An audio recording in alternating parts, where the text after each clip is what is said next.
就是你说我是一个坏到骨子里的烂女人，就是你说要把我调教成一只听话的狗，就是你说要把我的肚子搞大，给你们唐家生10个8个儿子。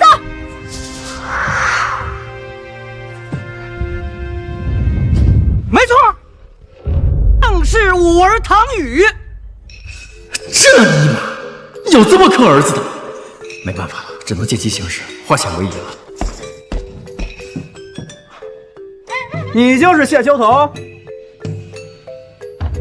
让小爷我好好瞧瞧。如果建钢城第一美女名不副实，这小爷我还不信调训。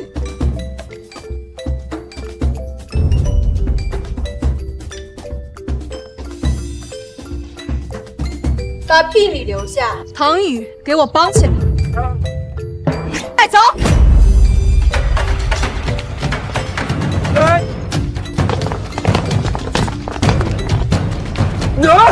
这轻点！孩子，爹实在是没有办法，去谢家或许还有活下去的机会。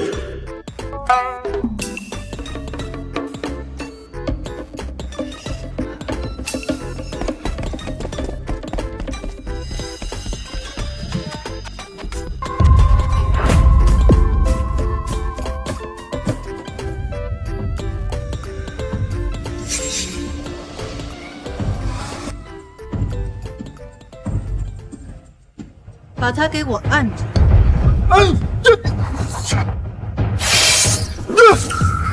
聘礼我已经给你了，而你的秘书，说还有什么需要交代的？说还有什么需要交代的？你不能杀我！哦，理由？挡箭牌！哦对。因为我是一个合格的挡箭牌。挡箭牌，从何说起？你看，你是谢家第6女，但你只是个庶出，而你母亲是个小妾，而且已经病死了10年。这按理来说，身份低微的你本应该赶出府外，但是你却留了下来，还有独立的院落。你臭名昭著，对谢家风评极为不好，但是却得到包容。你们先下去吧。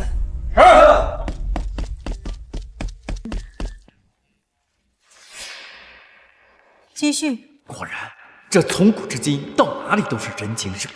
没想到对谢家下人的打击获得了如此重要结果。再根据自己的推理猜想，或许真的有救。大哥，轻点儿！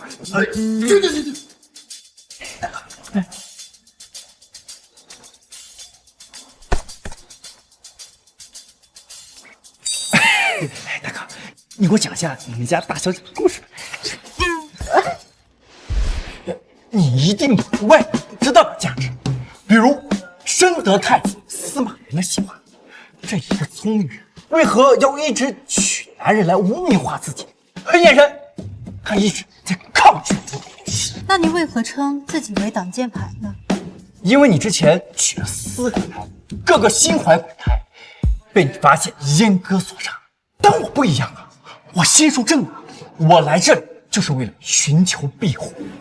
可能我老爹也算到了这步，你也寻求庇护，咱们双赢啊！放开。是。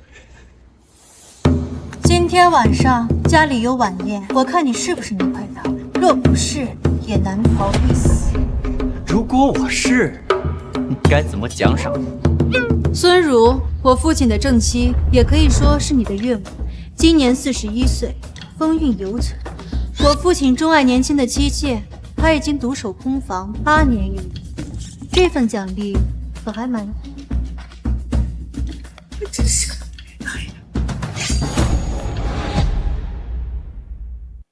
不过我也喜欢。我警告你，家里阶级森严，礼仪很重，你要学着适应。若是有人刻意针对你，找你难堪，那定是追我那人派来对付你的。你要想办法学会自保，明白吗？遵旨。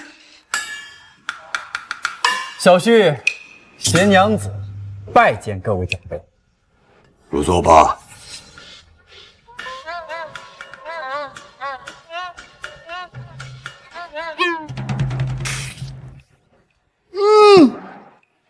哇，香甜可口，饱满多汁，居然还是冰冻过的。家族就是好呀，还有冰酱。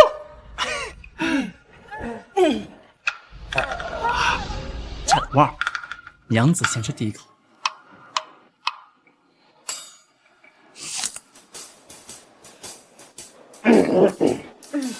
这厅堂之中，长辈面前这么不注意自己的礼仪形象，你唐家的家教就是这样的吗？这是我族内堂伯谢山河，儒学大师，我父亲对他极为敬重。你一会儿千万不要乱来。我父亲从小读书少，没教我什么大道理。但是天气这么炎热，我娘子吃一口梨怎么了？难道大世家的礼仪和形象不包括关爱妻子吗？强词夺理，你把你自己当什么了？你把你自己当什么了？无论我身处何位置，我都不会忘了关爱妻子。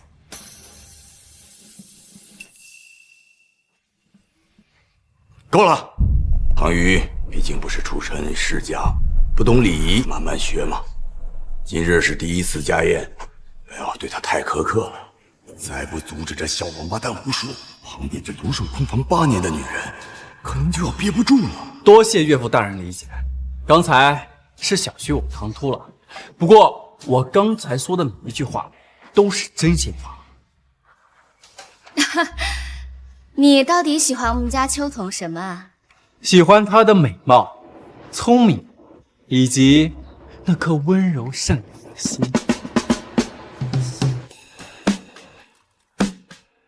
够了，闭嘴！那你觉得我们家秋桐喜欢你什么呢？岳母大人问得好，秋桐喜欢我憨厚老实，以及横溢的才华。哎呀，一个赌场头子的儿子，14岁就开始逛青楼的痞子，居然说自己憨厚老实、担当有才华。这人怎么这么坏呢？我可是个好人呐！居然拿你的身世做文章，这就说明谢山河已经被司马云收买了。现在怎么一句话都说不出来了？你不是有担当有才华吗？好，那老夫考考你，何为担当？看来指望不上他了。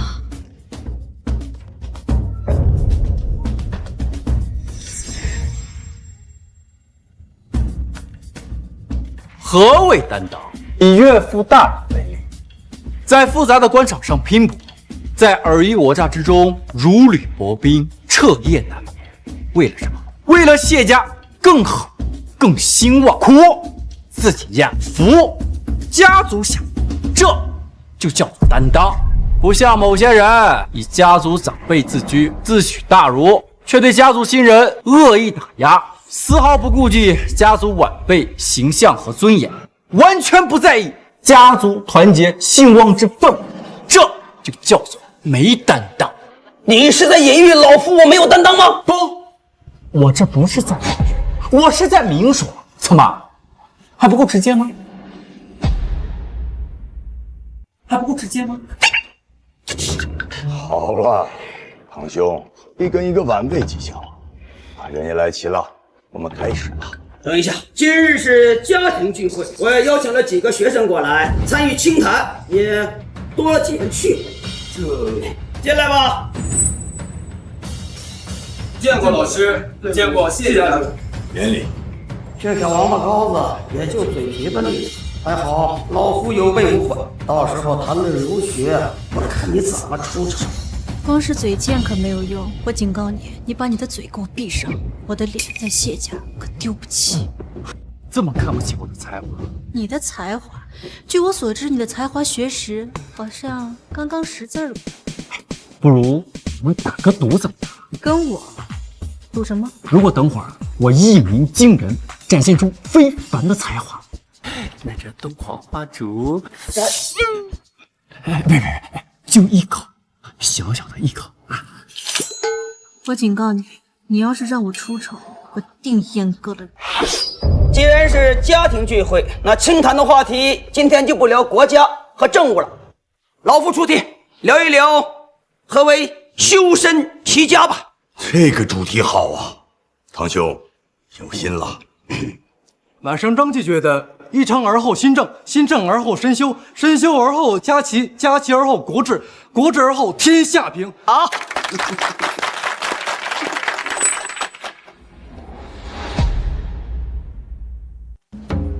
满生和晋对于修身齐家有一些不一样的看法。所谓大学之道，在明明德。欲明明德于天下者，先治其国；欲正其心者，先成其意；欲成其意者，先治其知。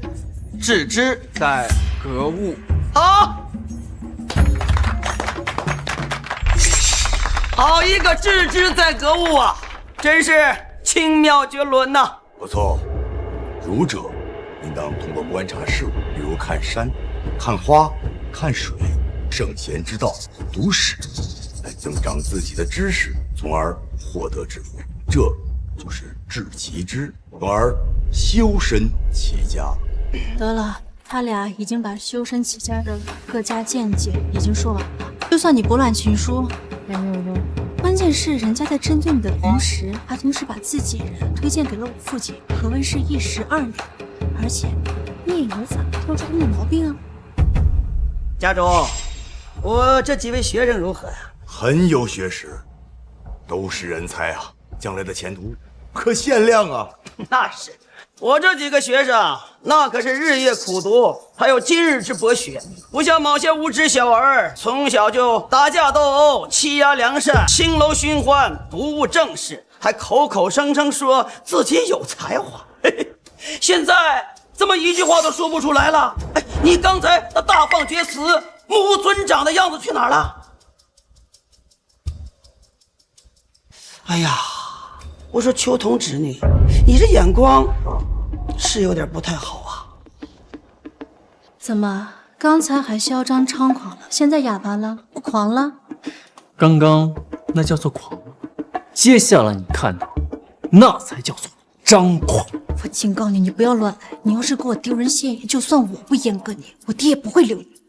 哼。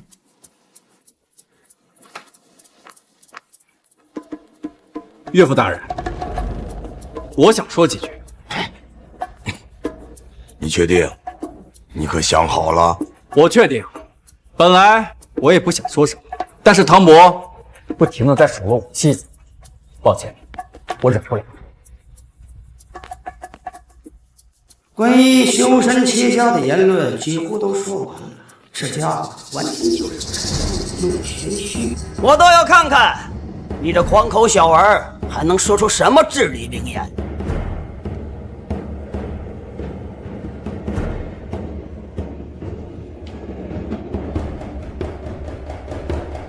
谢商和我操你妈！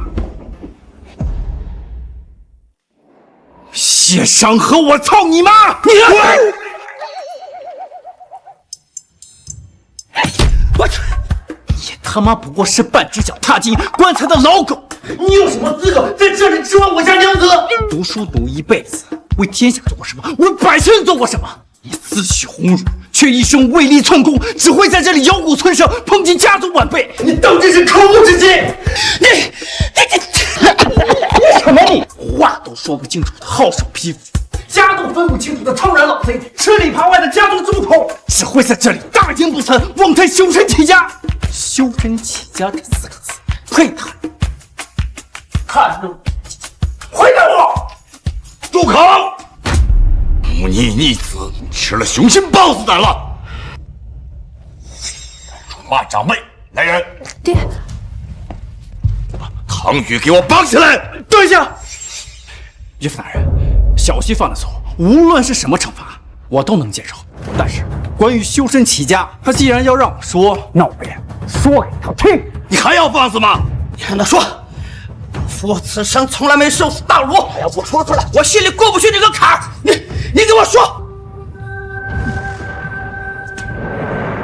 你先说吧。再敢胡说八道，立刻打断你的腿！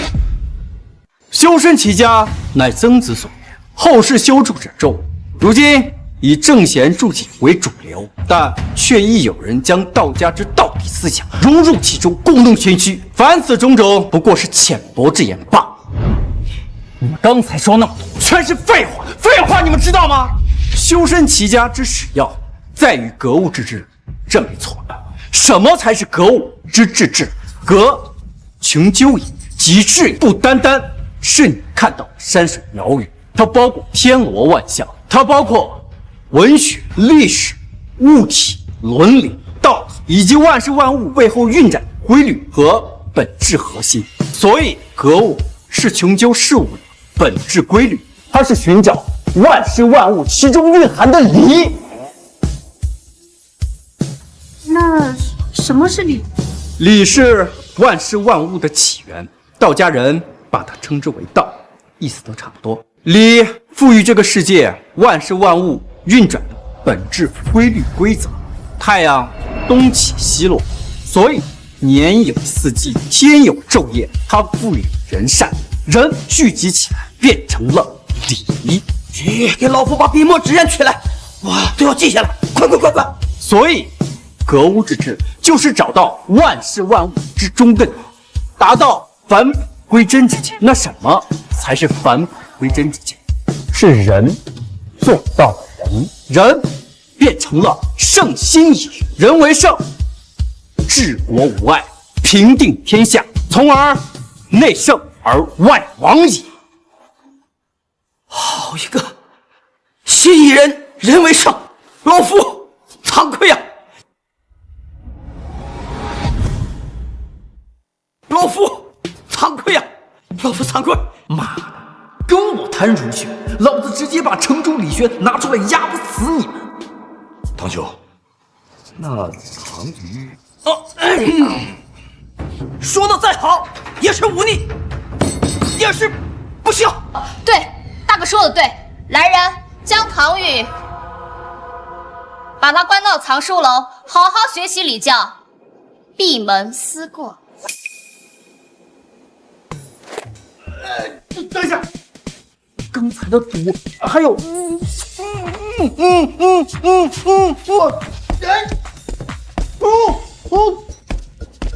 两口说什么悄悄话呀？人家小夫妻说点甜言蜜语的悄悄话，还敢说？这混蛋故意的吧？居然还让我当众出丑，我必须阉割了他。好了，今日家宴到此结束，散了吧。看来这谢家只有丈母娘对我好，要是谢山河那个王八蛋，他肯定将我打入地牢。就是一个人关心逼太稳，如果给我来个美女解解闷就好。参见夫人。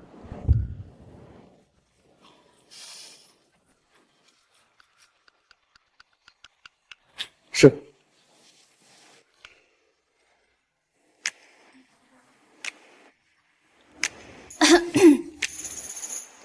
这么用功呢？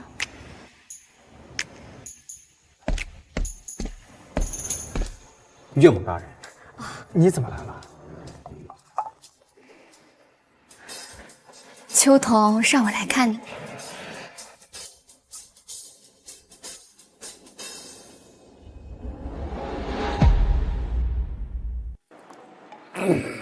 哦，对了，孩子，你别害怕，这事儿啊，我已经让你岳父爷爷在处理了，事情应该不会闹大。就算闹大我也不怕，因为唐伯他们实在是太过分了。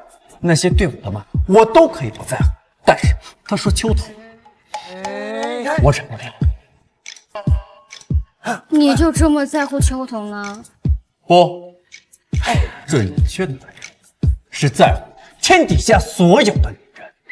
如果一个男人因为一点礼仪就眼睁睁看着自己心爱的女人进侮辱，那他还算是个男人？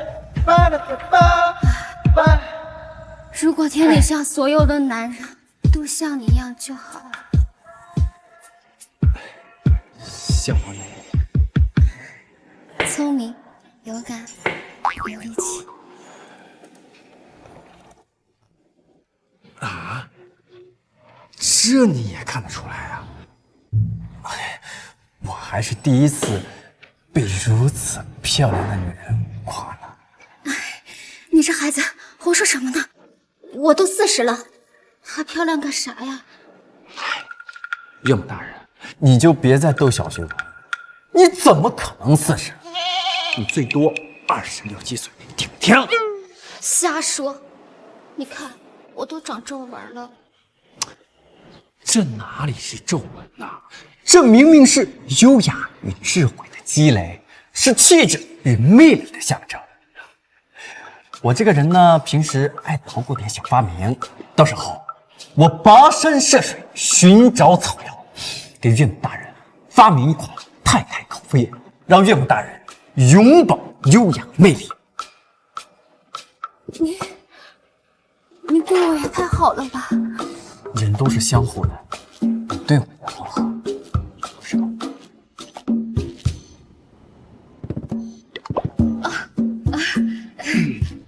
对了，作为长辈，我还没给你见妹妹呢。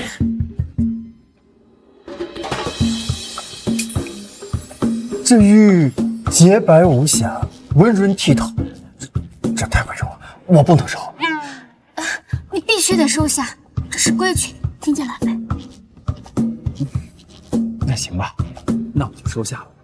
哎，不过我是不会戴的。大人，方便帮我戴一下吗？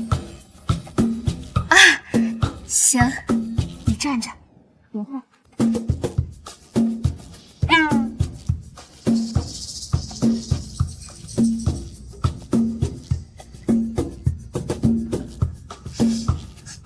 这玉好香，快放下，别闻。哦。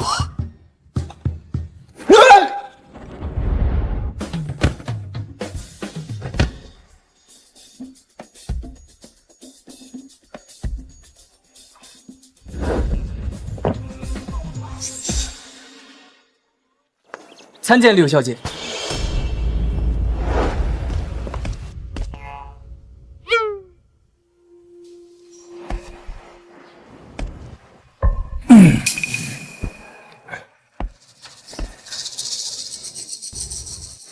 这女变态不会有精神分裂症吧？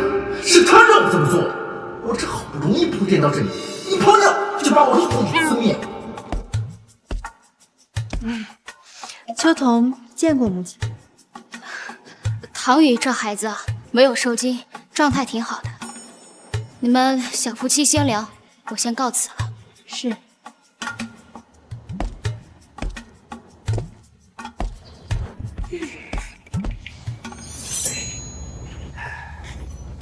完事儿了。完什么事儿？我给了你时间和机会，是你自己不这么做。但是我现在告诉你，出事儿了。出什么事儿？被你爹发现了？我可什么都没做，我就收了块玉佩。不是我爹，谢山河是吧？那个狗东西没完没了。你去告诉他，还想比什么？我唐宇奉陪到底。若真是我那唐伯，也轮不到我来亲自告诉你。你意思是追求你个太子司马元？我与司马元纠缠这么久，不是依旧从容面对吗？那这还能有谁？这总不能是当今圣上吧？没错，就是当今大庆皇帝司马天。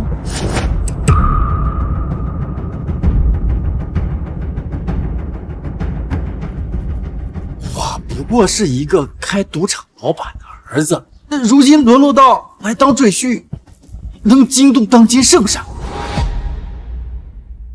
你是不会惊动，但有人会替你惊动。谢山河定将你的聪明才智告诉了司马元，司马元不会允许有一个聪明人徘徊在我的身边，他怕你得到我。我什么时候得到你了？我最多也就碰了你一下手。哦，对了，你倒是提醒我，这个吻，你看什么时候兑现一下？啊！你现在还看不清局势是吗？你马上就要被临时处死了！啊，这么严重？根据宫中眼线情报，南原县遭遇旱灾，流民四起，陛下正在考虑如何赈灾抚民。太子司马元提议，这次赈灾抚民由我谢家负责工作。那就服啊！咱们谢家这么有钱，还有兵将，这拿点银子粮食出来，弄好了，说不定身上还有奖赏。就这，我还以为是什么大事儿，那自己人想自己。你知道流民有多少人吗？几万人，赈灾抚民几万人，就算把我谢家掏空了，也安抚不了。那确实是一个比较棘手的问题。不过你给我说这些干什么？这派遣谢家，我不过是谢家地位最低的赘婿，这事儿你应该跟你爹说呀，他是一家之主。不好意思，这事儿还真要特地告诉你。谢家唐雨听旨，大胆，见到圣旨还不下跪？这里又没有外人，还需要跪？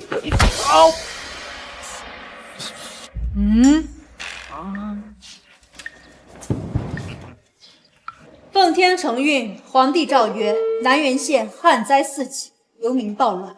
听闻太子举荐谢家贤婿，才高8斗，足智多谋，特封为南原县赈灾抚民主使，并派王家辅佐，盼以安定天下。司马元，我操！哎，辱骂当今太子，可是灭族大谋。司马元，我操！看人真准。还不领旨？草民谢秋冬领旨。不是，你领旨就领旨，你念我名字干什么？我这可是为你做的键盘，才惹得一裤裆的事儿，咱们俩得捆绑在一块儿。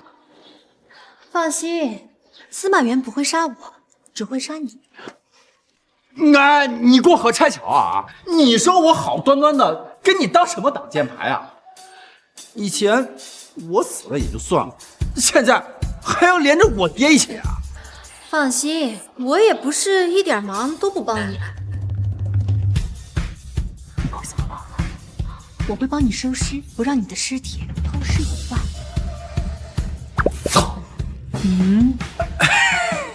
那咱们能不能实际我们谢家能出多少钱？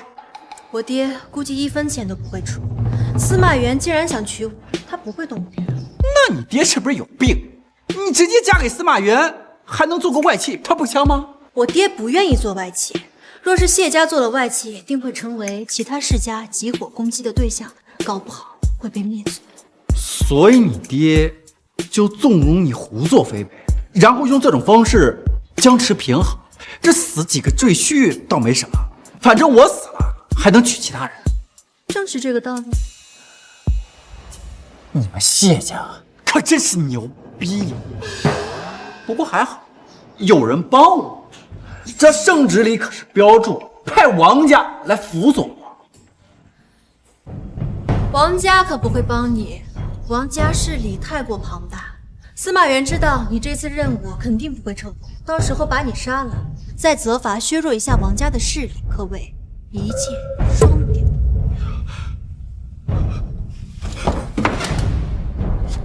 你的意思是，这王家不会出1分钱？让王家一次性拿出这么多钱，也会伤筋动骨。到时候就是责罚削弱一下他们，而你丢的是命。你们古代人都这么坏的吗？啊！我与你们心连心，你们却与我玩脑筋。我死了倒没什么，就是可怜了我那个老爹呀。王家王老爷子有个孙女，名叫王芷若，生性善良，年18，也长得亭亭玉立。若是你能把她搞到手，可能会搞到一笔钱。这下可别说我一点忙都不帮你哦。你又要给我下什么套？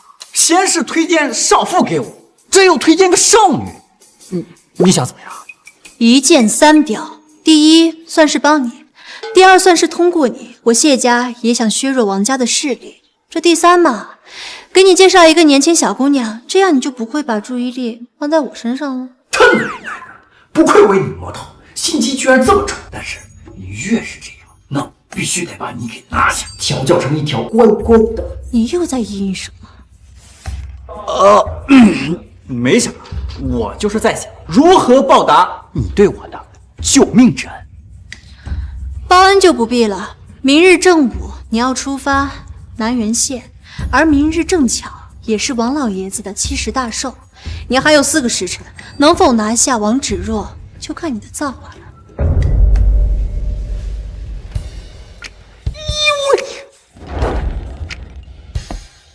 我揍花你奶奶个腿儿！王老爷子那个，要是知道我泡他孙女的话，这不得我呀！真总比我爷俩被凌迟处死的好。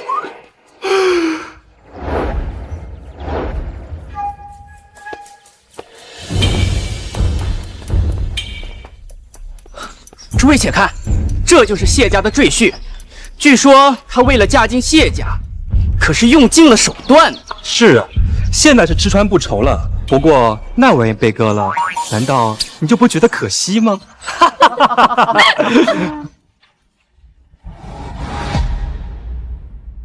不知这位公子，你家娘子？是我，怎么了？好，那麻烦您替大家看看我究竟是不是？哎呀，你耍流氓！你好大的胆子！光天化日之下，竟敢调戏我娘子！我调戏什么？是你们说我才向你们证明的。那好，既然你家娘子不敢，那你们谁家娘子敢呀？发生什么事了？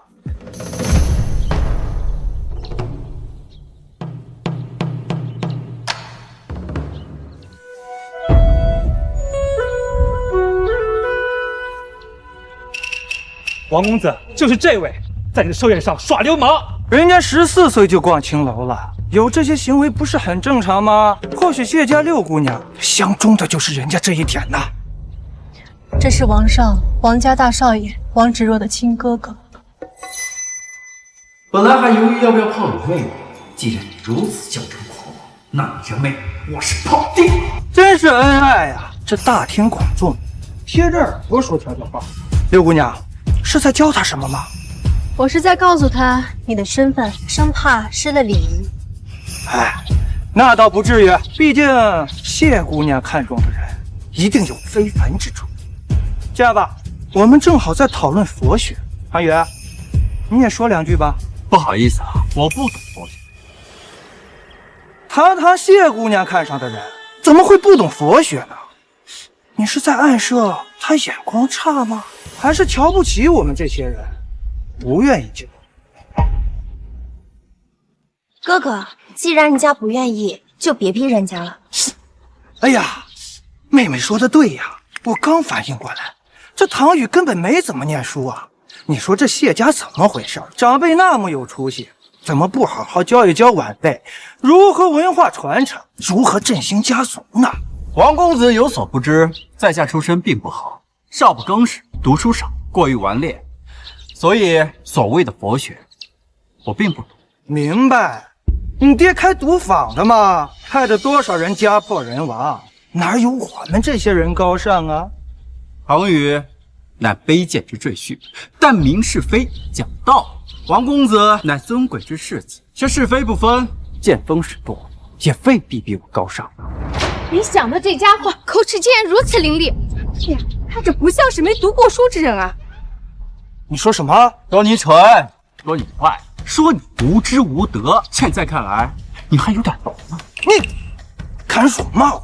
你可是我说的都是事实。怎么，你还有什么不服？我无知无德。行，你说，你今天不说出个所以然来，我告诉你，谢家也 hold 不住你。说你蠢，你还不认？那好，我便问，我家娘子秋桐只是个庶出，母亲更是谢府地位极低的早逝小妾，为何能留在谢家，而且还要独立为人？我怎么知道？那是因为我们谢家重视亲情，有人情味儿，讲道，特意灌输我们谢家团结友爱，而你却信口开河，说谢家长辈那么出息，却教育不好晚辈。你是不是？而且，一个庶出女子，金母早逝，通过自身的努力得到家族认可，而你却在这里诽谤、恶意中伤，甚至大家还传我是什么？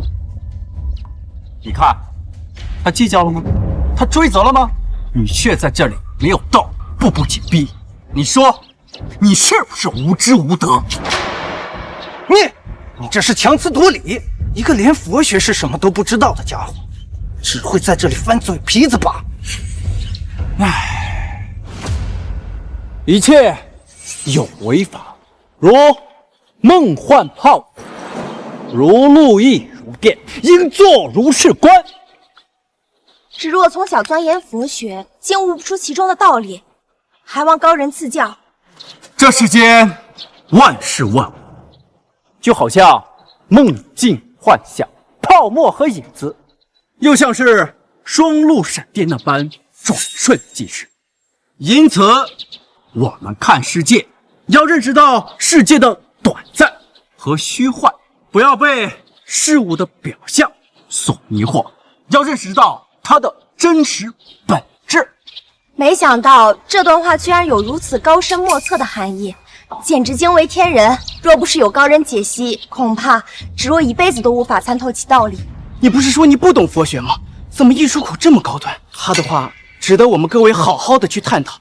好，既然诸位想探讨，那我便考考你，什么是虚幻，什么是本质？虚幻和本质，我来给你们解析。虚幻就好像我家秋桐，传言他是个疯癫之人，他残忍嗜杀，心狠手辣。你们看，他像？这么看起来确实不太像啊。这就是虚幻。今日在座的各位都是读书人，所以我们不要被表面的虚幻所迷惑。那什么是本质呢？本质就如同我家秋桐一样，性格文静，才华横溢，宽容大度，也不在乎什么恶意重伤，是一个真正完美无瑕的好女子。所以说呀，再狠的女人都经不住夸。谢秋桐，你的心就算是块石头，老子也得给你捂热。接下来再接着打一套女拳吧。因此，为什么世俗总要把女人污名化？难道一个女子过于优秀，就要从其他那里去玷污吗？难道女子就不能有才华，不能博学，不能优秀吗？说得好，我们女子也可以顶起半边天，我们也可以有我们自己的造化和事业呀。没错，我看芷若姑娘就是典型的博学多才。唐公子，我非常赞同你的看法。我饱读诗书10几年，才华不逊于兄长，他却不允许我参加家族事务，还说女子无才便是德。没事，那便证明给他们看。朝廷不是派遣我作为赈灾服使的主使吗？那由你王家负责，跟我一起去，咱们把这件事给办得漂漂亮亮。好，我一定不让我家族失望。那唐公子，我们什么时候出发？时间紧迫，今日午时便出发。那唐公子需要带什么东西吗？我好立刻去做准备。不需要做什么准备，只需带2辆豪华马车，再安排一些人押几万两白银。不需要做什么准备，只需带2辆豪华马车，再安排一些人押几万两白银。这家伙还真敢开口啊！好，我马上就去办。行啊，小子，感情你今天不是来替我家老爷子贺寿的。怎么不是啊？这进门我礼都赶了。不，你是来套狼的。套什么狼？空手套白狼。朝廷安排你做赈灾主持，这谢家怎么的，一个子都不愿意出啊？马车还得用我们家。既然你们王家不愿意出钱的话，那这样，这个钱由我们谢家出，你们王家不用出1分钱。但是你得答应我一个条件。哇，这男人一掷千金的模样就是帅，瞧瞧。对呀，如果王公子这个条件都不能答应的话，岂不是王家也太抠搜了些？说吧，什么条件？借我几万两白银，我也答2辆豪华马车。什么？哎，你别激动啊！你要是不相信的话，我可以给你签字画押。等忙完这事儿，我肯定还你。再去现在，每时每刻都有3名在一死而时，我早一些赶到，就能多拯救几条性命。哥哥，你还是赶紧借给唐公子吧。咱们王家本就有辅佐之令，这1分钱不花完成赈灾，不好吗？闭嘴！这可是几万两，不是几两。就算让这家伙卖一辈子，他也还不上几万两。这是骂谁在外？这是骂谁在外？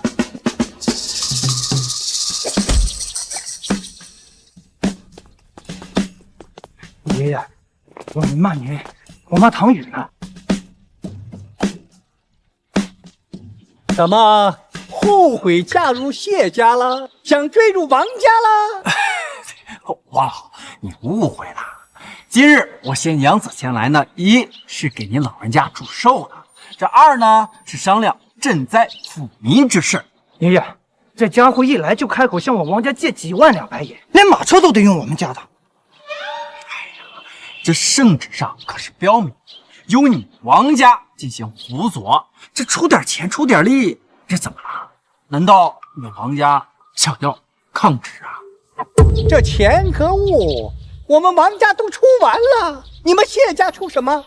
我们谢家出力呀！王老，你有所不知，这能用钱解决的事儿，那都不叫事儿。这灾民几万人的温饱问题和灾后重建，再加上还要防止他们暴露，这很累的。王少，王子若听令，我代表王家特意派遣你们俩前往南原县辅佐赈灾，在有力长见识的同时，切记要注意自身安全。知道了，爷爷。放心吧，爷爷，我不会让家族丢脸的。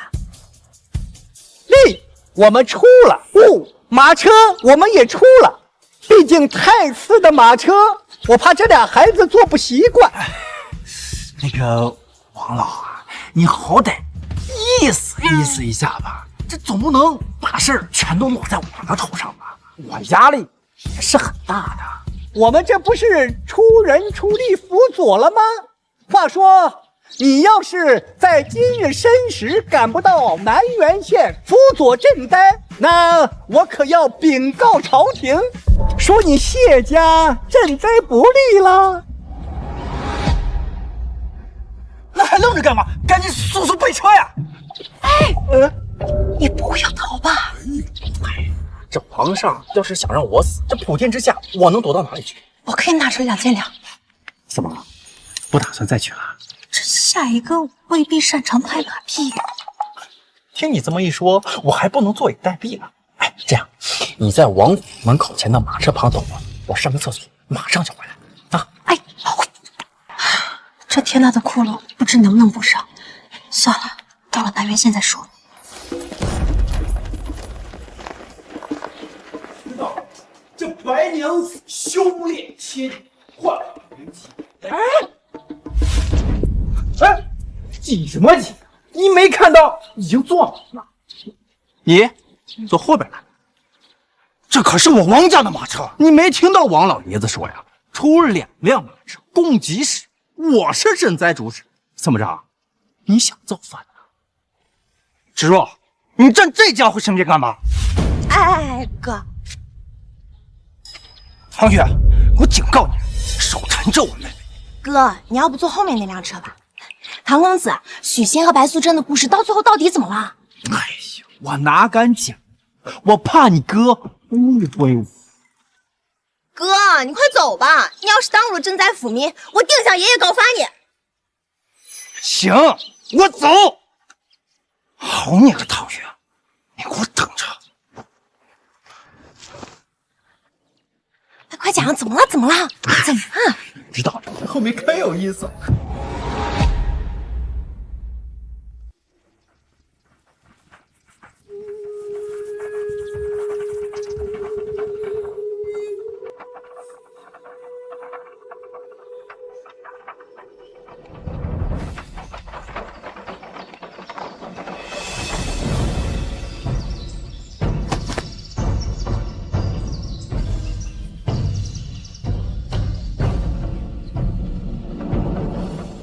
我们已经到南原县了，前面的流民很有可能会发生暴乱，大伙小心。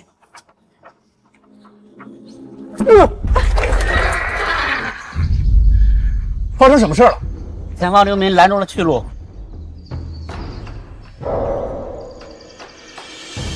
大人呐，行行好，给点吃的吧，我们给你跪下了。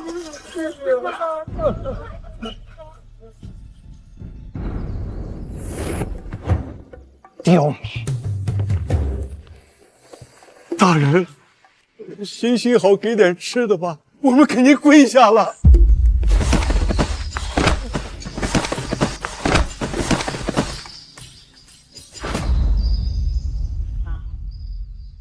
给我吃的，给我吃的，给我吃的，给我吃的。这家伙不是从小逛青楼的纨绔子弟吗？怎么会用这种眼神？姑娘，你把我女儿买了吧。你别看她瘦小，她其实已经10岁了，什么都会做，什么都肯做，只要100个铜钱，100个铜钱就好。这种面黄肌瘦的贱民，要来有什么用啊？赶紧带着滚蛋！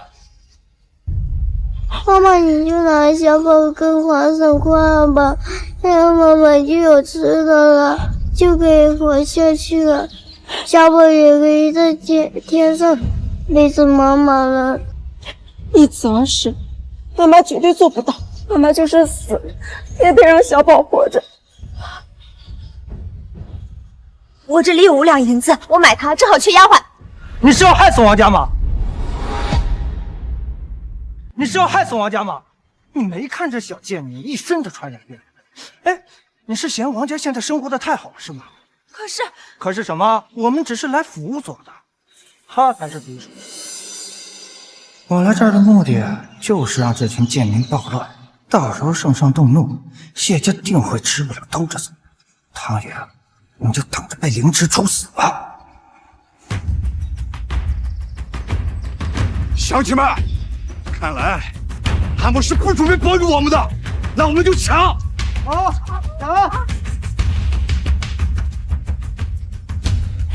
大胆！你们这群刁民竟然敢造反，当真是不怕死啊！百贵也是饿死，造反还有一线生机，大伙上啊！该死！这王少果然故意为之，事情已经到了不可控的状态，你们赶紧先撤。撤不了一点。各位乡亲父老，你们先冷静一点，听我说几句。首先，我声明一点，我并不是什么门阀世家，我跟你们一样，都是普通老百姓。所以，你们在这里受到水深火热的境遇，我是完全能够真切的感受得到。我是朝廷派来赈灾的主使，是来帮助大家的。你这说的比唱的都好听啊！哎，那我请问，粮食呢？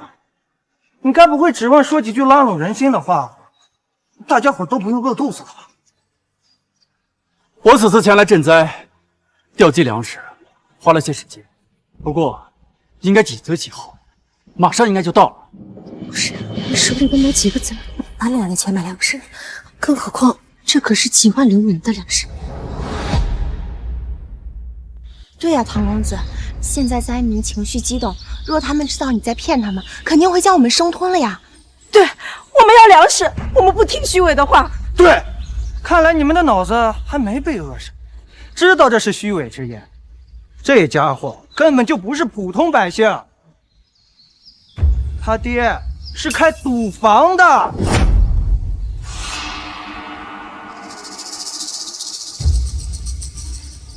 从小就跟着他爹干一些坑蒙拐骗之事。哥，都这个节骨眼上了，你能不能少说2句啊？我说的难道不是事实吗？这家伙油腔滑调，满口胡言，都这个时候了，还在糊弄灾区难民，无疑是杀人诛心。好啊，我们都一子而食了，你们还在愚弄我们。既然不给我们吃的，那我们就吃了他们。上！唐宇，你看看你干的好事！我知道你嘴皮利利，能说会道，但是你竟然异想天开，企图靠糊弄赈灾抚民，简直是愚蠢至极。唐公子，我也真是万万没想到，你口中所谓的赈灾抚民，居然是以这种方式，你把我们王家都给害了。反正完不成任务，朝廷也会杀他，拿给灾民分而食之，好歹做点贡献。各位，愚弄众人的可是他呀，跟我们没关。快护送我兄妹出去。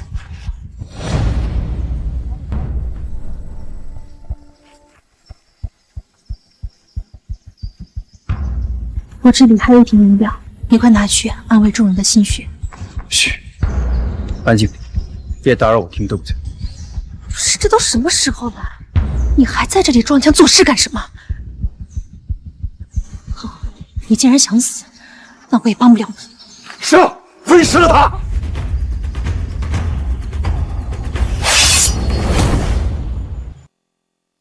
他应该马上就要哭爹喊娘的求救吧？我可得好好听听。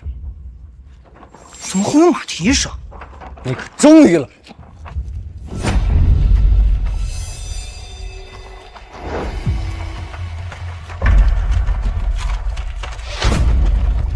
啊！真的是粮食啊！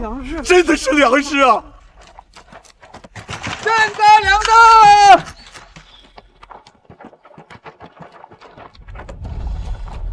大人呐，我们错怪你了，大人！哎呀，大人呐！来，客官请起，客官请起。我说过，我是来帮大家。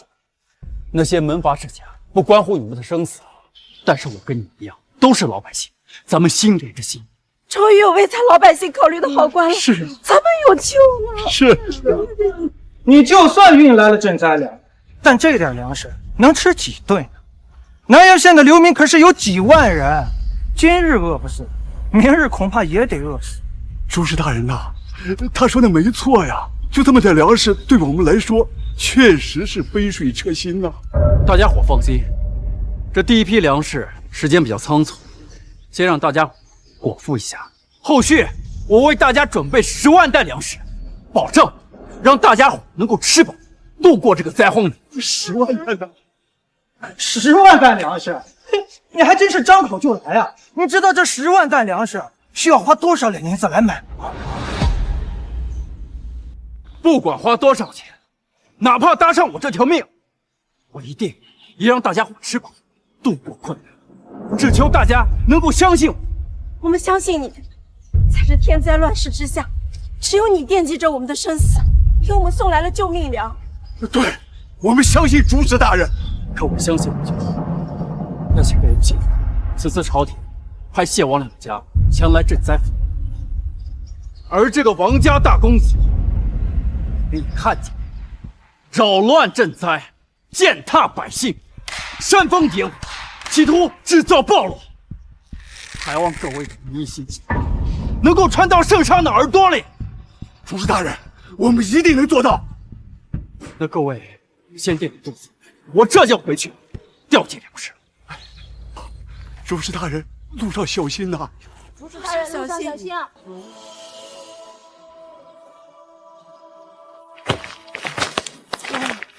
出事了！你给王家惹出大事了！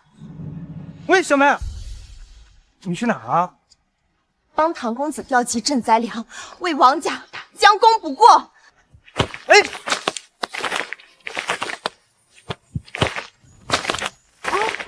你一个子儿都没有，这么多粮食从哪儿搞到的？大白条，赊的，什么时候赊的？在王家上厕所。原来你没去方便，我还纳闷呢，为何等这么久？原来去赊粮了。怎么，你不会真的以为我只是个摇骨纯蛇之辈？这健康城的粮商一个比一个急，他会把这么多粮食赊给你这么一个坑蒙拐骗的家伙？我的名气自然赊不到，但是我若是以王家谢家的实力，他们自然会。他妈居然拿我王家的脸面去赊账，那些奸商居然还都信？他们为何不信？我都直接把圣旨怼到他们脸上了，他们敢抗旨？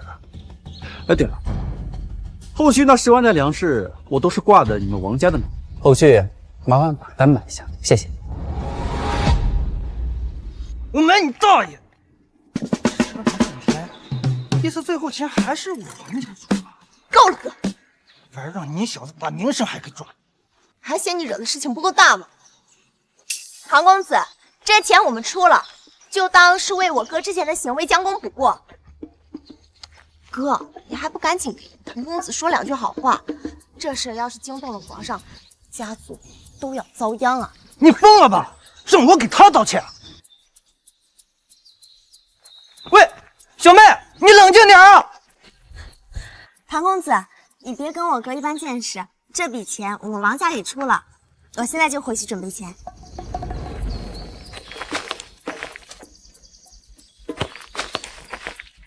你这俘获小姑娘的手段还真有一手。你不会真的以为王芷若能拿到钱吧？你给王少换了这么多罪名，他若不出点血，这事儿过得去？王老那只老狐狸可不好对付。假如皇帝灌罪下来，一只鸡和一只老虎，你觉得皇帝想干什么？10万担粮食可不是小数目，那些奸商看不到钱是不会有。届时灾民情绪更大，我终究能。那你刚才和王少说的这么多，我故意气他了个狗物。你没见他刚才气急败坏的样子，很爽吗？不是啊，你心态这么好吗？现在已经火烧眉毛了，你还能笑得出来？这一切不都是拜你所赐吗？既然选择做你的挡箭牌，这就是我。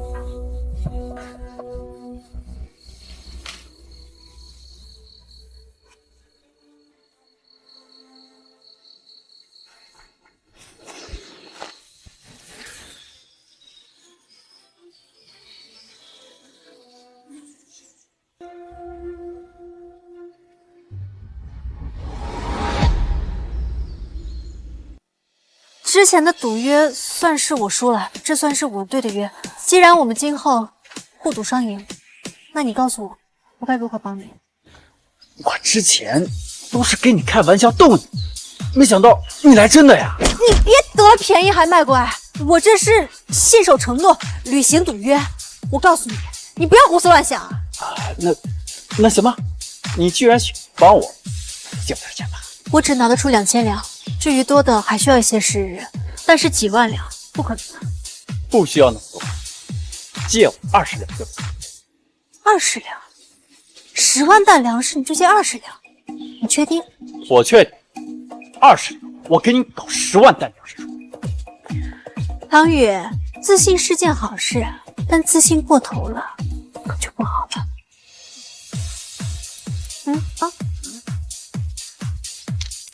够了，回家搞。你这混账，这点事都办不好，居然还让人家敲诈勒索！爷爷，现在只有掏银子才能救哥哥了。你不知道南苑县那些难民可惨了，这也是为我们王家积德啊！周队，这里哪有你说话的份儿？马上通知下去，我们王家没有表态买粮，到时候这10万担粮凑不齐，掉脑袋的依然是他。那灾区的几万难民等不来粮食，就只能活生生的被饿死吗？你担心那些贱民干什么？他们就像路边的野草，今年死一批，明年又会重新繁殖一批。可是书中并不是这么说的，芷若博览群书，为的就是可以做一个有抱负、能够拯救苍生的人。但是爷爷的观点与我完全都是背道而驰的。住嘴！你这逆女，再敢一派胡言，当心我把你关进书房去！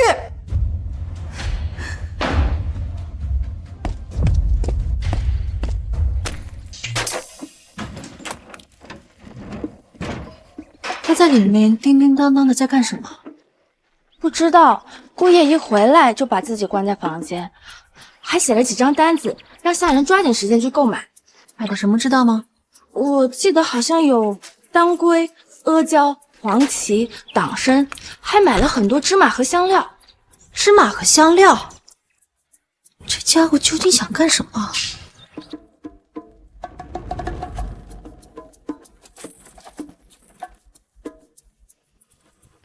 哎呀，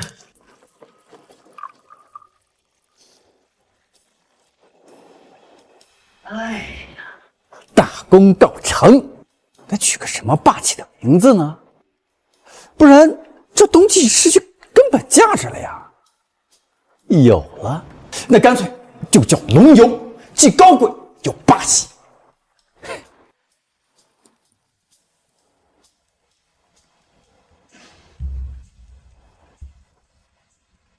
哎呀，这下成了，这龙游和太太口服液都弄好了，是时候变仙。哎，小婿携娘子拜见岳父岳母大人。这家伙肯定是厚着脸皮来要钱的，那是几万两银子。不好意思，唐宇，这可能只能牺牲你了。怎么样？这赈灾抚民还顺利吗？秋头，咱顺利？什么？这家伙居然把主意打到我头上来了！官人不是赈灾主使吗？那可是，我这贤婿才高八斗，能力超群，可是圣上指名点姓钦定的赈灾主使，想必这赈灾粮也早就凑齐了吧？没错，这每天都会有大批的粮食运往灾区南垣县。哎呦，那贤婿不抓紧去运送粮食，跑来与我轻谈，这万一耽误了大事儿。哎，岳父大人，您多虑了。这赈灾之事，小婿安排的井井有条。今日前来呢，是来拜见岳母大人。啊？之前岳母大人担心青春流逝，小婿许诺将为岳母大人跋山涉水寻得名贵草药，银之太口服液，让岳母大人永葆青春。我还以为你只是随口一说呢。嗨，那岂不是寒了岳母大人的心？来人，将东西呈上。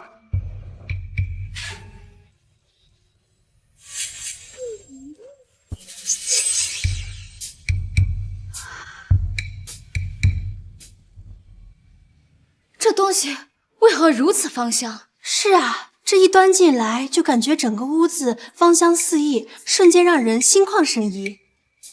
那当然，因为这里面含的有千年灵芝、天山雪莲、龙涎香以及冬虫夏草等数十种名贵药材，再搭配上灵隐寺长老开过光的天山麝，此物不仅能让岳母大人光彩照人、永葆青春，还能诱我谢家基业长青、门府兴旺，子嗣后代更是人中龙凤。一个产品只要给它找好定位，再包装一个完美的故事，设置非凡的寓意，这现代人都是我，更别说古代了。这家伙可真敢忽悠，把孙如套进去也就算了，竟把我爹也一起圈了。此物如此贵重，应该花了不少钱吧？这前后后加起来大约5000两。不过这5000两能保佑我谢母，能让岳母大人永葆青春，小婿觉得还是值得的。这5000两我必须给你，我可不能占了后辈的便宜，这毕竟是花在我和谢府身上的。快去取5000两给姑爷。是夫人。等一下。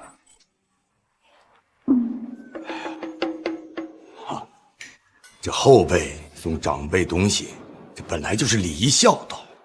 你要是给钱，是不是显得咱们太见外了？这可是5000两，又不是50。哎，5000两又如何？咱们贤婿啊，神通广大，这赈灾款几万两都凑得，他怎么会在乎这区5000两？你说是吧？没错，这5000两献给谢府和岳母大人，小婿不在乎，可是人家在乎啊。什么意思？因为这5000两都是挂在您的头上。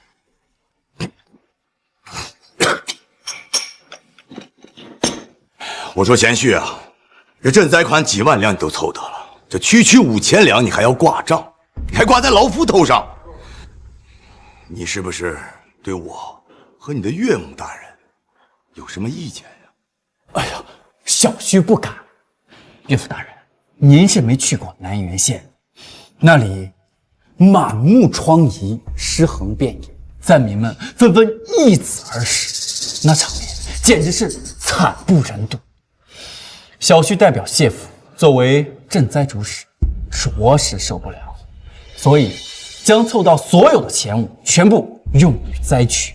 不信的话，您可以问问秋桐。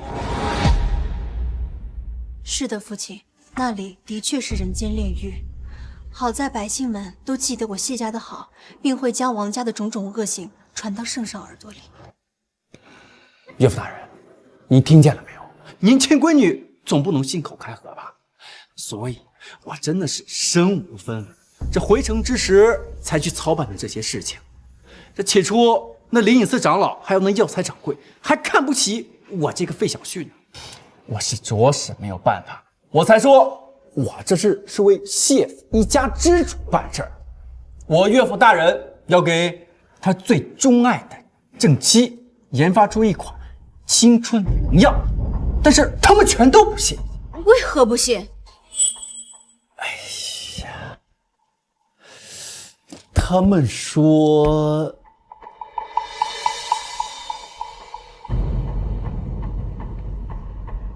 岳父大人最钟爱小妾，已经8年对自己的正妻不管不顾。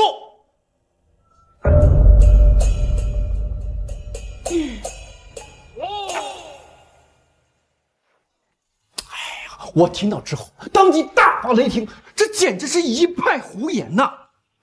那些小妾是为了繁衍子嗣，让谢府壮大。我岳父大人最爱的只有岳母大人，不然怎么会不辞辛苦，豪掷千金前来购药呢？他们听到之后，纷纷倍感震惊啊，后悔听信了谣言，估计现在正在四处歌颂你们这对才子佳人呐。哦，真有此事？真的。我临走时准备的银两不够，说是先记在我的头上。他们表示诧异，这怎么能会记在我的头上呢？丈夫送给妻子的礼物，若是记在我的头上，那岂不是成了我送的了？不过眼下我看岳父大人一脸不悦，还是小婿去凑一些银两，把这窟窿填上。等一下，好，等一下。这女人呀，得不到丈夫的疼爱，就自己不能爱自己了。去取银票，这东西呀，我自己送给我自己。夫人，生什么气嘛？今天我们只是想逗逗你。其实我早就想送给你一个特别的礼物了。你为咱们谢府辛辛苦苦了这么多年，这事儿我早就跟咱们贤婿商量过。不信你问。哦，对，没错，岳父大人私底下确实找小婿商量过，说是要给你一个天大的惊喜，不惜豪掷准备了7000两，这5000两呢用于礼物的准备啊，只要岳母大人满意，会奖励小婿2000两。不过眼下看来，这岳母大人还是挺满意的。这兔崽子竟然趁火打劫！这真是你商量准备的？是啊，你满意吗？满意，非常满意，这是我这辈子最开心的一天了。快去取7000两给姑爷。是夫人。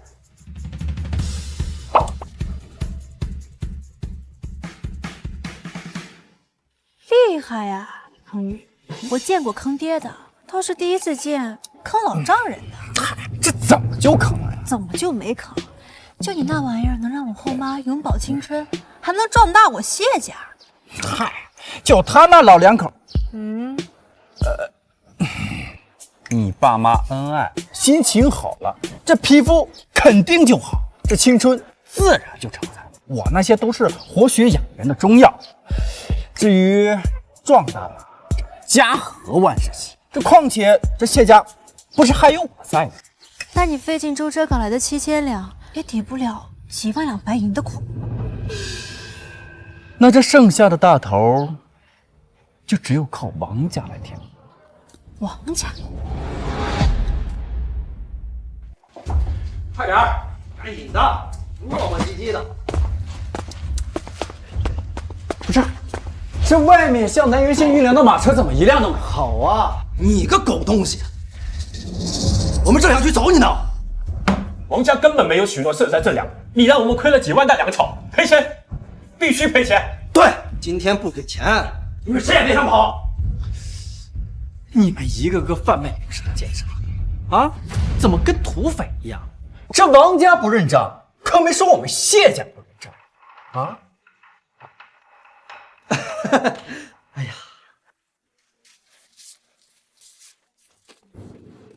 怎么就只有7000两啊？我们调运准备的粮食可得需要几万两。那你们把这全部粮食运往南原县了吗？没有，山高路远的，要运完也得分几批吧。那不就得了？这粮食都还没运完，就想着要全款呀？这只是第一批款项啊！我告诉你，那群灾民可是等着这批粮食救命呢啊！立马给我大张旗鼓的运起来，不许停，听见没有？第一批粮食应该得需要1万两吧？你这儿可就只有7000两。我们粮商四处收购粮食也得需要钱吧？再给3000两。今日来的匆忙，下次定给大家伙补上。哎，没事儿，我们就在这儿等着你取钱。什么时候钱取到了，什么时候我们就派人运粮。你们这是在侮辱我们谢家，连这3000两都拿不出来吗？我们只认现钱，不听故事。钱到，粮到。看来王公子说的那些都是真的，还警告我们，这家伙嘴皮子利索，别被他忽悠了。快跑吧！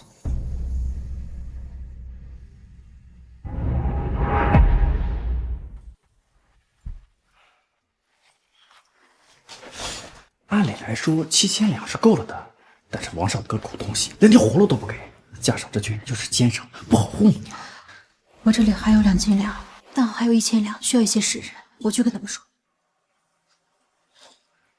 3000两，明日我定会送来，你们立刻安排人手送粮。不会吧？这3000两也就是一来一回的事儿吧？这明日的意思，也就是说你们连3000两也都要去凑呗，是吧？就是3000两都需要凑，那后面的几万两生意，我们可不敢干了。我们还是做其他业务去了。至于那余款3000两白银，明日我们上谢府要去。走了，走了，走走。等等。完了，他们要走了，粮食就断了。灾民肯定知道自己被忽悠了，搞不好会引起暴乱。你快想办法！眼下唯一的办法，只有等一个人。等一个人？谁呀？等一个生性善良之人。生性善良之人。这3000两，我替他出了。哪来的丫头片子？好大的口气！别瞎说，这是王府千金芷若姑娘。对不起啊，小的有眼无珠，有眼无珠。这是4000两银票，拿着，立刻派人去送粮。可是王公子他说了，我不是王府的人吗？你们是认钱还是认人？你们是认钱还是认人？你们如果怕王公子责罚的话，可以选择走小路，偷偷摸摸的走。只要你们把粮送到南原县，少不了你们一个子儿。哎，好好好，我们立马就召集人马，马上去运粮。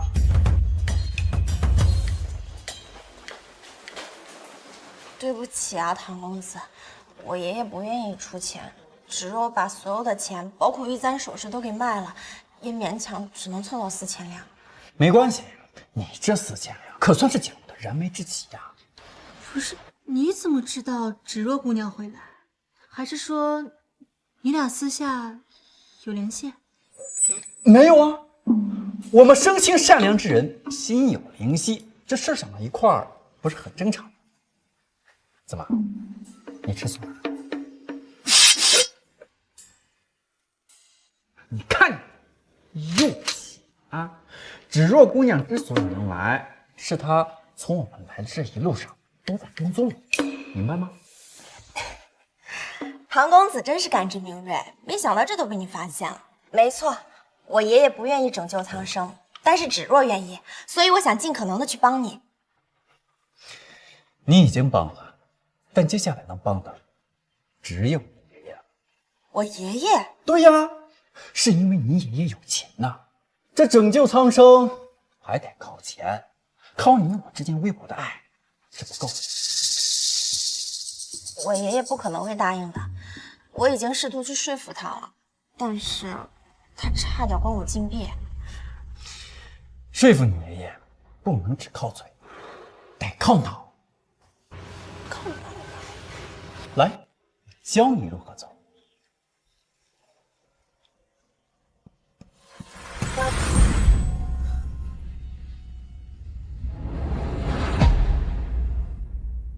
来，我教你如何走。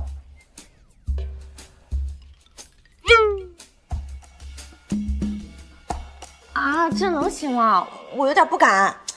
你想想南岩县那些易子而食的灾民，而你这一个举动就能拯救苍生啊！那行，那我就按照唐公子说的走。好，来，去吧！拯救世界就靠你了。嗯。不是，你又在想什么鬼点子？这可不是什么鬼点子，此乃唐氏杀猪盘。那苏老不是千年老狐狸吗？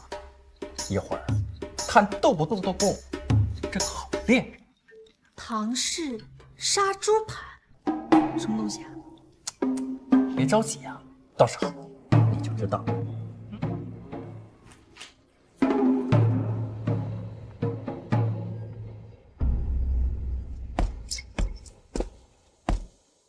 对不起，爷爷，昨晚我想了一整晚，发现确实是我太过鲁莽了，明白爷爷的良苦用心，很是恼悔。今天特意准备了礼物给爷爷，当做赔罪。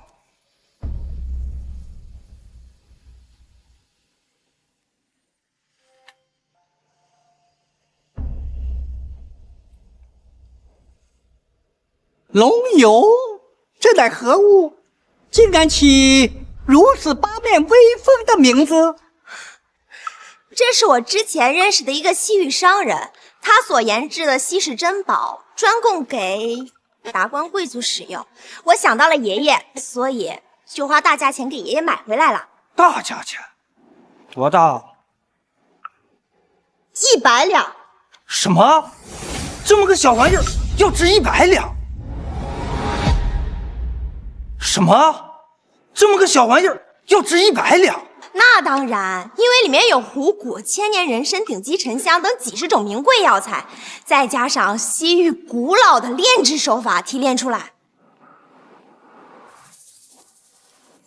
不错，香！这种香味儿是我70年来从未所闻，不愧为是西域的好物啊！可是这100两也太贵了吧？你懂什么？这要是平民百姓都能使用，哪能体现出爷爷的高贵啊？好了，不要吵了，爷爷很喜欢。芷若有心了。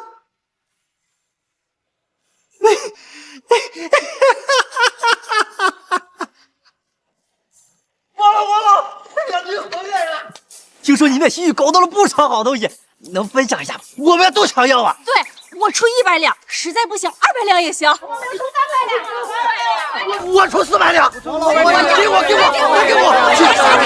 卖给我呀！我了，你买的什么？我出400两。哎，你说这老狐狸要是不上当，那我那2000两银子不就白费了？放心吧，这个东西绝对是好东西，而且是这个世上没有的。这俗话说人为财死，这笔生财可把持不住。那个西域商人谁来扮演？这要是人找不好，不就前功尽弃了？当然是我爹呀！啊，那老家伙坑蒙拐骗几10年，到时候这脸一抹黑，胡子一沾，再把西域那套衣服一套，这才能认得出。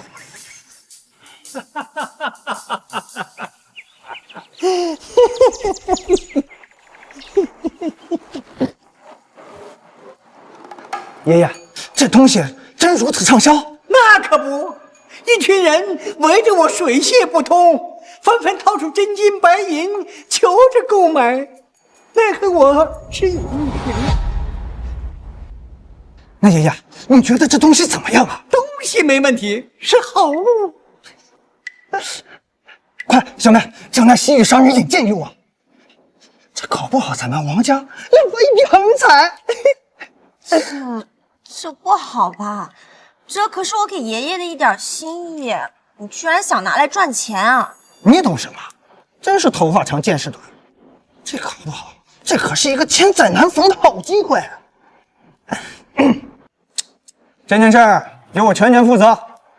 一个女孩子家做不了这些业务。我不，到时候你要是亏本了，肯定会怪罪到我头上。爷爷，如此胆小怕事，将来难成大事。放心吧，此事由爷爷做主，没人敢怪你。对了，少儿，你也别太鲁莽，为了稳妥起见，先小额采购一批，看看情况。好的，爷爷。爷爷，爷爷，爷爷，咱们王家要发了！我先采购了10瓶，花900两拿下，以200两一瓶卖出，一扫而光，瞬间就赚了1100两。真的？对啊，你看，这是赚的银票。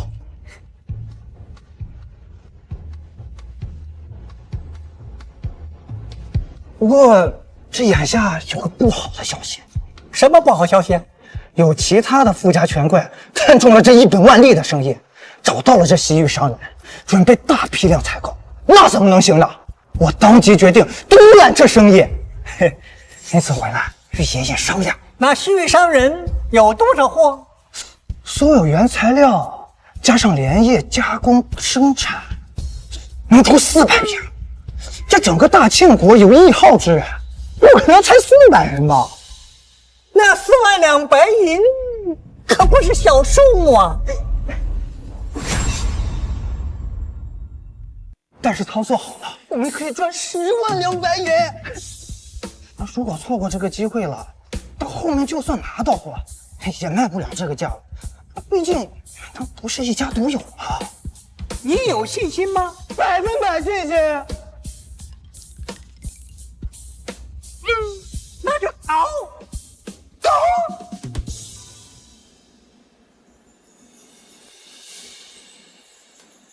你既然都要骗了，你干脆把这空瓶都送过去，不就省事儿了？你这油看起来也太恶心了。浅了？什么浅了？目光我强，如果发空瓶子过去，最多也只能让王家赔钱。但是如果用了这个油吸养男人，不光是退钱这么简单了，还得赔钱吃官司。这听你这么一说，我好像确实是目光短浅。快安排些人把这些货全都拉出去。儿子，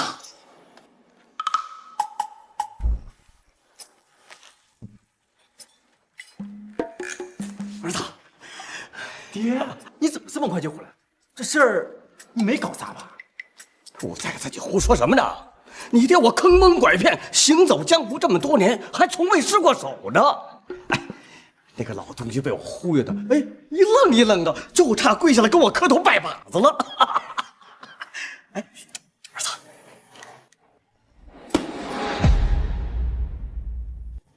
这是什么呀？啊？嗯。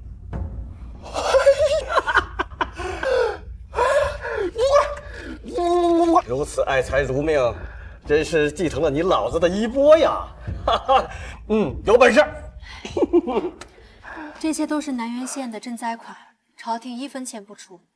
谢王两家不但不帮忙，还冷嘲热讽，使诈阻止。他若完成不了任务，便会被凌迟。他不怕死，就怕您被他连累了。好在他一个人全部都扛了下来。伯父，您生了一个了不起的儿子。我儿子受了这么多的委屈，都是爹没本事，保护不好你呀。爹，你把我送进谢家，不就是为了保护我吗？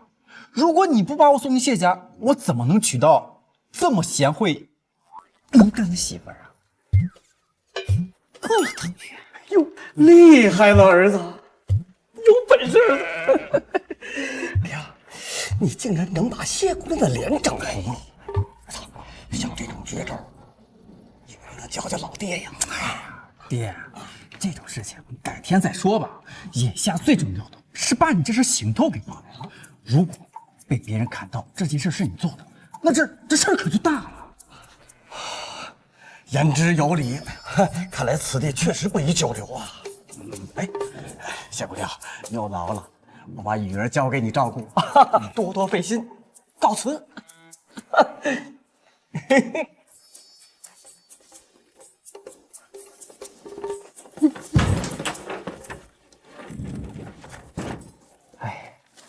来，这是2500两，你先拿着。之前借了你2000两，这多出了500两，算利息。不要！你真把我当成吃软饭花媳妇钱的赘婿了？让你拿着你就拿着。不是，你给我了，那差2升的钱还够吗？把只住的那4000两还了，我这里还能多出几千两来。我打算把这些钱全部拿到灾区去。走，去结账。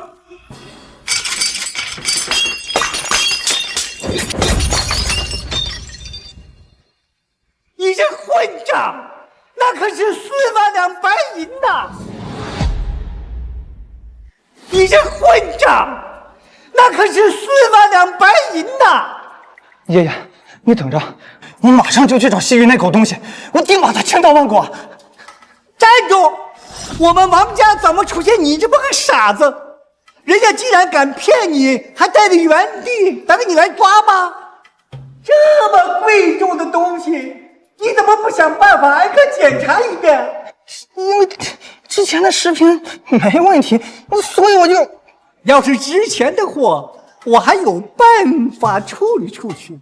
现在这货，已经有好几人到衙门去状告我们了，我又花了几千银两摆平。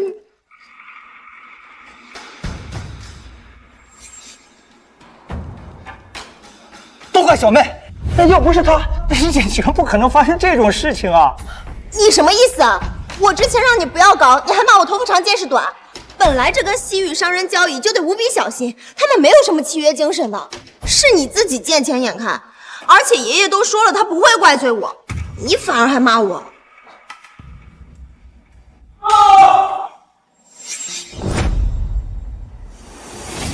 不还老爷，太子殿下一定要健康城，目前这场谢家全完正在府民之事，还不速速配车？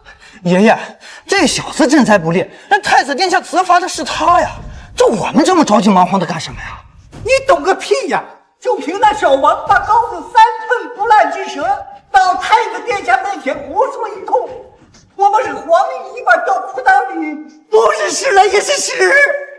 放心吧，爷爷，这一次我一定找紧机会弄死那个东西。你说芷若姑娘会不会被发现？嗨，被发现那是迟早的事儿。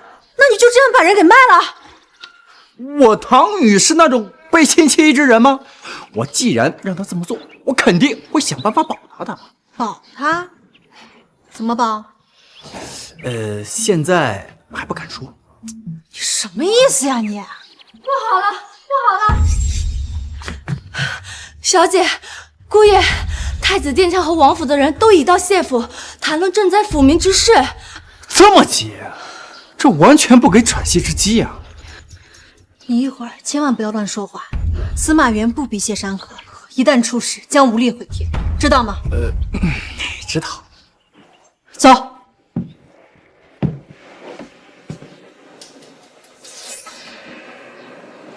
参见。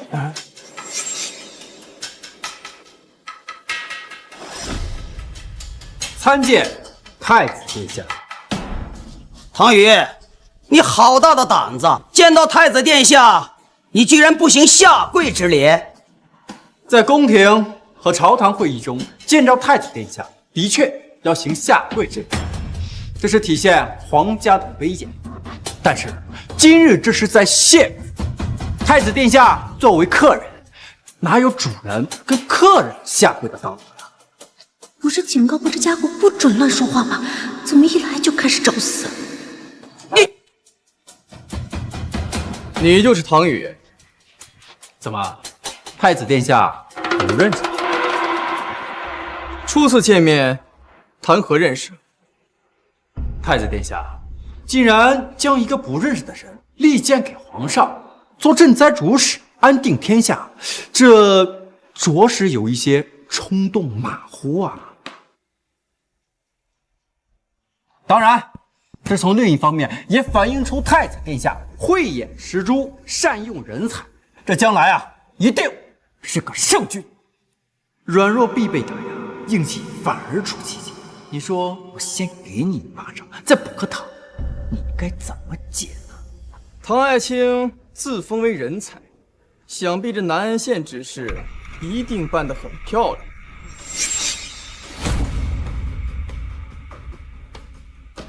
自以为是的家伙，竟自个儿往枪口上撞，现在懵逼了吧？这不能说是很漂亮啊，这只能说是相当漂亮。这只能说是相当漂亮。大胆！当着太子殿下的面，你还企图胡言乱语、蒙混过关吗？禀告太子殿下，朝廷命谢家唐宇做赈灾主使，这家伙根本就没有放在心上。他先是拿着圣旨，打着我王家的名义，赊了一点粮食去送往灾区，并忽悠当地灾民会陆续送去10万担粮食，结果了无音讯。恐怕此刻南苑县已经暴乱。没错，太子殿下，这谢家唐宇作为主使，一语吩咐出，什么事都放在我王家的头上。甚至前往南苑县视察灾情的马车，都是我们王家出的。对，太子殿下，唐宇年岁稍小，又不懂赈灾之事，再加上朝廷对他寄予厚望，他压力很大，所以才……我让你说话了吗？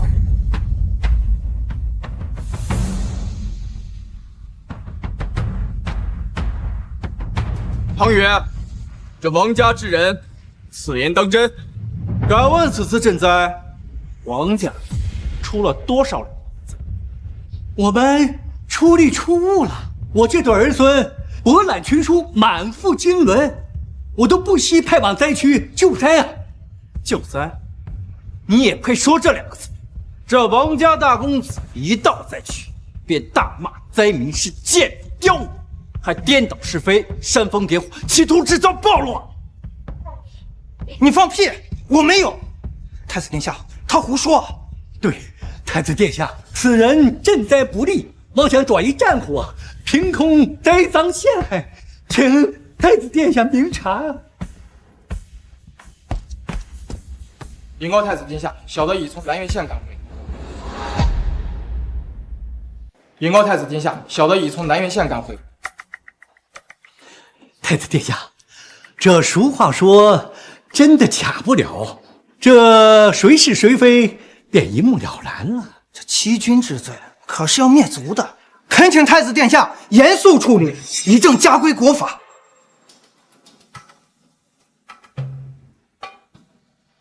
目前这南苑县是何情况啊？禀告太子殿下，流民们个个吃的5饱6饱，还有对称山的粮食根本就吃不完。他们不再逃难，纷纷开始搭建房屋，已经重造家园了。不可能，绝对不可能！你是走错了地方。确定是南苑县吗？确实是南苑县。这种掉奶奶的事情，小的绝对不可能走错。而且所有的灾民都在夸谢家唐禹，有的还在说什么王家就应该被千刀万剐。太子殿下，此人绝对说的是假话。健康城及周边所有粮商都停止供粮，而且我去过之前运粮的路线，一辆运粮的马车都没有，怎么可能会有堆积成山吃不完的粮食呢？望太子殿下明察。我说王老爷子，你可真是养了一个博览群书、满腹经纶的好孙儿啊！这自个儿把自个儿给卖了。太子殿下，你可听见了啊？我一心赈灾，结果这王家各种捣乱，阻止赈灾，完全不顾这百姓的死活。没想到吧？那群粮商只认钱不认人。我为了防止他们被你责罚，特意安排了一条小路，让他们悄悄的死。不可能，你都说了，他们只认钱不认人，你一个子儿都没有。单凭赊账，他们怎么可能赊几万两的粮食给你啊？谁说我赊账？这全款我早就结清，甚至我还多付了几百两，算作小费。你从哪儿搞来的几万两白银啊？谢家绝不可能拿出几万两白银给你，你肯定是做了偷鸡摸狗、烧杀抢掠之事。哎，这当着太子殿下的面，可不能血口喷人啊！这可是要负责任。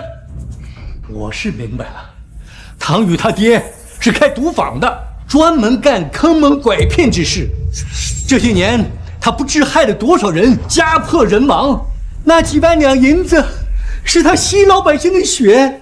太子殿下，今日你可要为老百姓做主啊！我说王老爷子，这谢家都拿不出几万两来，我爹开一个小小的赌坊维持生计，能拿出几万两白银来？这些钱都是靠我自己的本事给赚来的。你有啥本事啊？你除了摇拳鼓舌、糊弄欺骗，你还会糊弄欺骗？莫非你那几万两银子是你爹和唐禹？爷爷，我什么？真是你串谋唐禹给我下的套？好啊，日防夜防，杀贼难防。你看我今天不？住手！这里是县政厅，更是有太子殿下在，如此没有礼仪，成何体统？行了。此次赈灾扶民，我爱卿表现出色，我定会向父皇奏明，以示嘉奖。至于你们，自己去父皇面前请罪。太子殿下等下。樊爱卿还有何事啊？此次赈灾，在下车前马后，出钱出力，虽舟车劳顿，但报效朝廷也在所不辞。只是在下有一个小小的心愿，还未曾实现。说吧，官爵、珠宝还是封地？太子殿下误会了，在下岂敢有如此野心，狮子大开口呀！在下只是想娶一个二房，想请太子殿下做一个见证。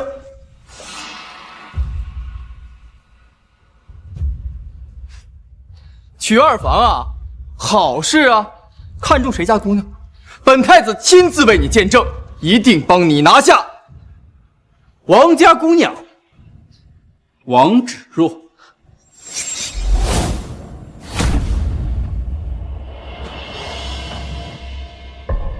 你痴心妄想！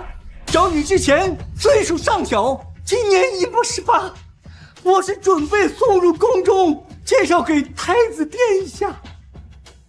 大大唐禹，你竟敢跟太子殿下横刀夺爱！王老爷子，你这是明嘲暗讽，说太子殿下出尔反尔啊！这太子殿下正人君子，乃代表皇室权威。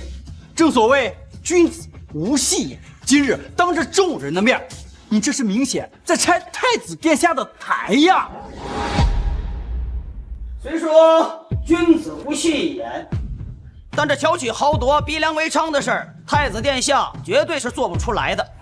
这婚姻常说两情要相悦，你何不问一下王家姑娘愿不愿意嫁给你，而不是屈服于龙威？我愿意。我愿意嫁给唐公子。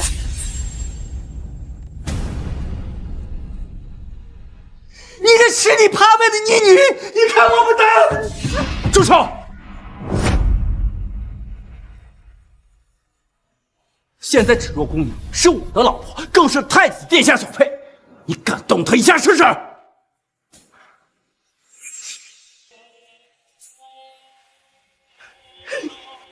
这件婚事，本太子准了。朝中还有事，先行告辞。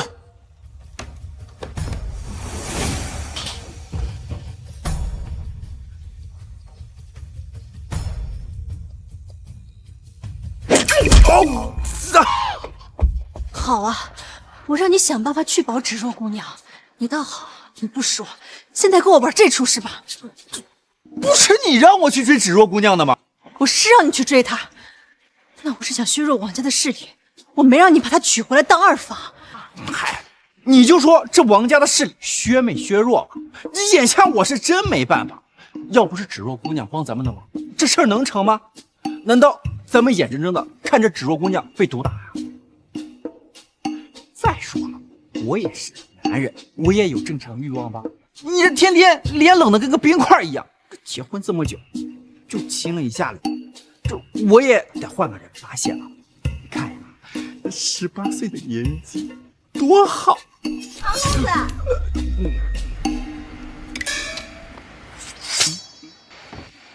我爷爷说他会给我准备丰厚的嫁妆，既然事已至此，他不想让外界笑话。就是说这钱你有命拿，可没命花。他说既然我愿意嫁，那就准备好守活寡吧。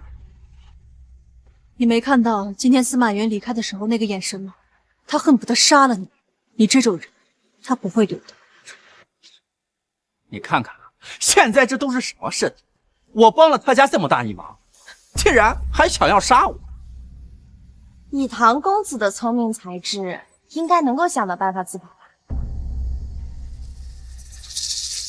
这想要自保，只能去当官。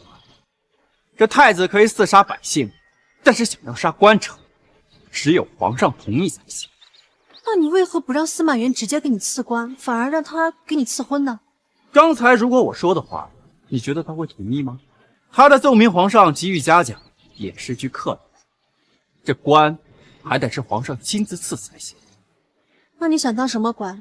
这太大的官，你可当不大，一个小小的县令。也是，你帮了皇家这么大一个忙，赐你一个县令当当，也不是不可以。那你想去哪里当县令？南垣县。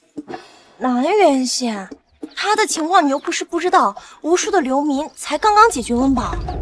那里有粮食啊，这无数的灾民都会在那里集结，他们都知道这粮食是我送过去。俗话说，得民心者得天下。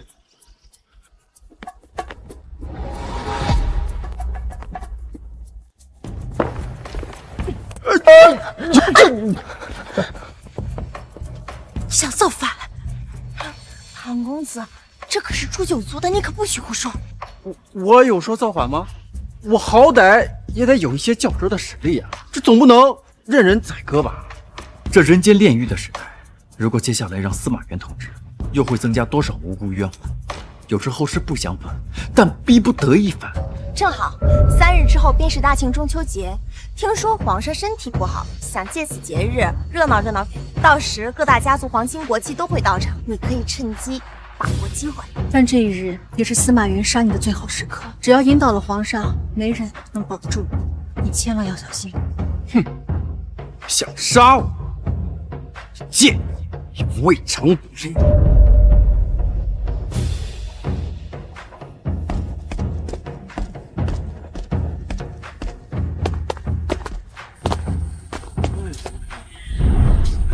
敢问姑娘芳名？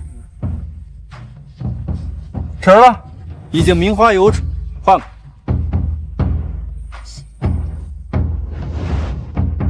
那这位是？不好意思，也是我。什么？这2位国色天香的姑娘竟出自同一人之妻。不知是哪位世家公子爷，竟然有这般魅力。这朝野上下哪家公子我不认识？这人是哪里冒的？他哪是什么世家公子？他就是一下等赘婿。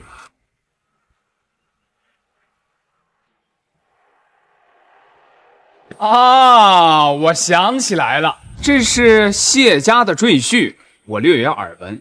他爹是个开赌坊的江湖骗子，是不是？问你话呢，你聋了？你找我说话，是不是应该自我介绍一下？看你这装扮，也是大家族出身，怎么一点礼仪都不懂？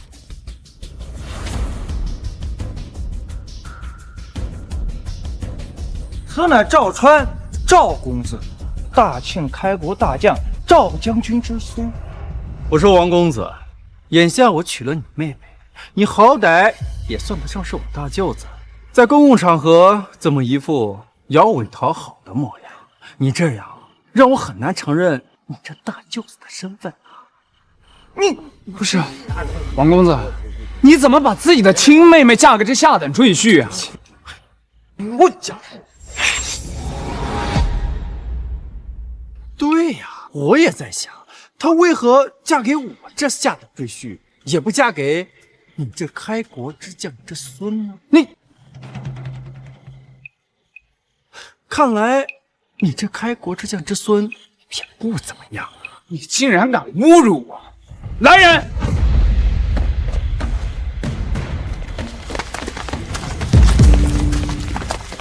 把这下等赘婿给我绑起来！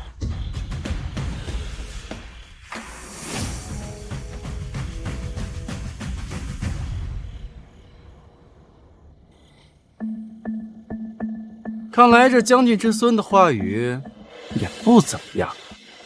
你们什么意思啊？诸位，还是看看我这下等赘婿。这里没什么事儿，你们都下去忙吧。是。这是什么情况？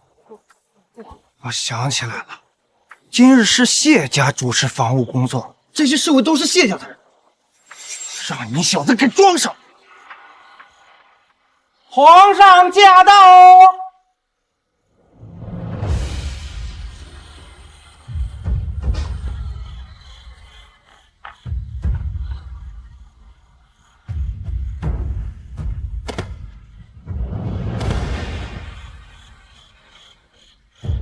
吾皇万岁万岁！众爱卿平身。谢陛下。这中秋佳节，文人士子集合，才子佳人相聚，真是个好日子啊！谢卿，今日佳节之际，难免清谈。你乃吏部尚书，看在场才子正兴，且出题吧。陛下，今日集会，天下才俊皆至，更有幸见得圣君，还是请圣君出题。既然如此，那朕便清谈出题。此题也正是近日困扰朕心中之忧啊。北方鞑子信兵犯我大庆边界要塞，犯我大庆边寨要，鞑子此战勇猛无比，令我方陷入焦灼。鞑子又发来信函，要求我大庆割让云州城，以平息战乱，是北伐，还是割让云州城？诸位爱卿，便以此事为题，展开清谈吧。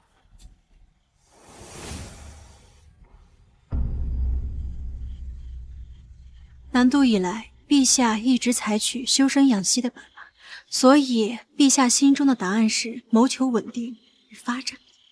没错，陛下只不过不想让割地求饶的罪名安在自己身上，所以安排这些世家皇亲发言。你们两个可以，竟然和我想到一块儿去了。你以为这世上就你一个聪明人？我们从小到大读的书都白读了？对呀，巾帼不让须眉。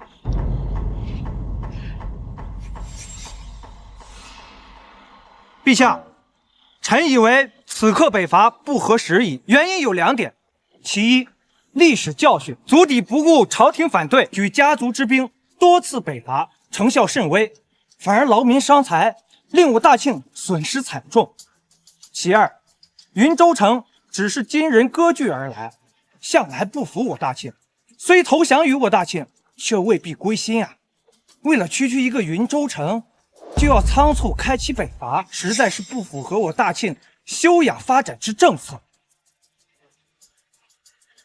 你年纪轻轻，却老成持重，想法周到，对北方军事也了如指掌，不错。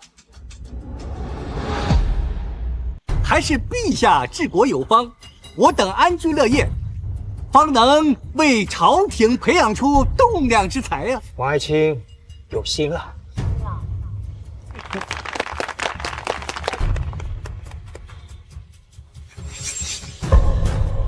陛下，臣也觉得此时不宜北伐。毕竟云州城对大庆而言九牛一毛，弃之无损。如果用云州城换取大庆的平安，此乃朝廷幸事。我认为先用云州城稳住鞑子，明修栈道，暗度陈仓，我们再从中寻找机会反间计，伺机而动，方为上策。说得好，目光长远，有勇有谋。此子是？启禀陛下，此子乃我赵家3公子。开国将军家的3公子，朕还纳闷，如此懂得兵法。这都是陛下的功劳，都是跟陛下学的。诸位，还有其他看法吗？唐虞这小王八羔子，可千万别再出来搞事儿了。陛下，2位世家公子说的已经堪称完美了，恐怕再也找不出更好的答案了。不如就听信他们的。既然如此，那朕就要做出决定了。草民认为，此2人所言皆是口癖，不值一提。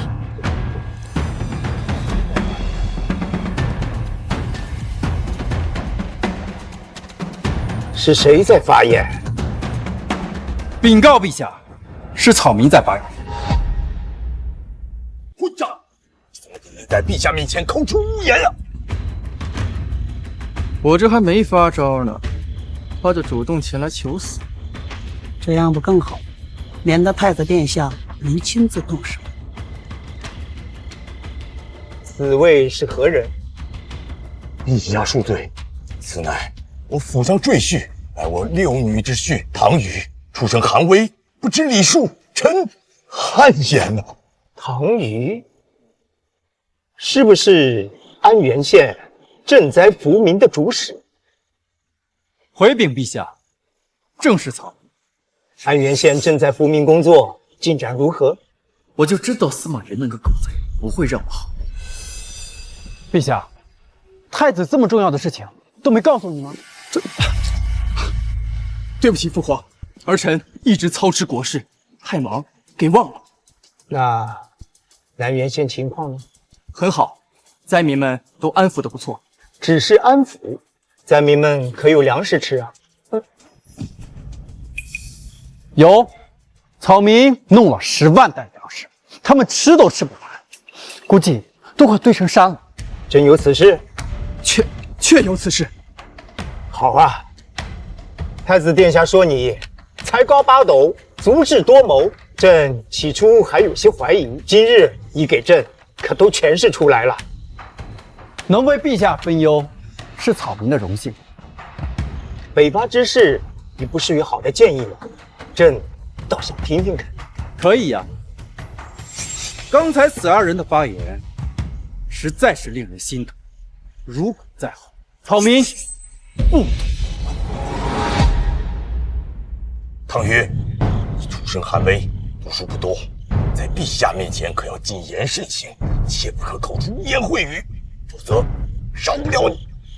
陛下，乃至今日到场的各位，请倾听一下像我一样千万草民的心声。大庆开国100年来，只有开疆扩土，牧民的天神，何曾有过割地求和、丧权辱国？云州之力一开，定将祸水东流。尔等变成了卖国之贼，那皇上变成了乱世之君。大胆！放肆！你竟敢顶撞圣位，圣上主当议和，你却挑唆北伐。大庆歌舞升平，国泰民安，你却挑起战争。好一个歌舞升平，国泰民安！你们可曾看过底层百姓过着什么样的生活？鞑子、倭寇对我大庆边境百姓肆意烧杀抢掠，你们为了过上安稳的生活，却自割地求和。今日丢云州，明日丢建州，如今我大庆本身就风雨飘摇，还有多少土地让你们丢？难道你们就眼睁睁地看着打走倭寇，抓我大庆百姓去当奴隶？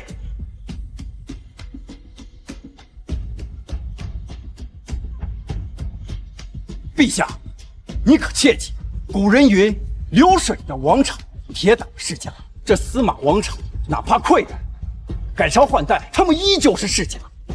你得打，让大庆子民看到希望，让他们知道这是一个有着血气方刚的朝代。可是，如今国库空虚，哪来的军饷打仗啊？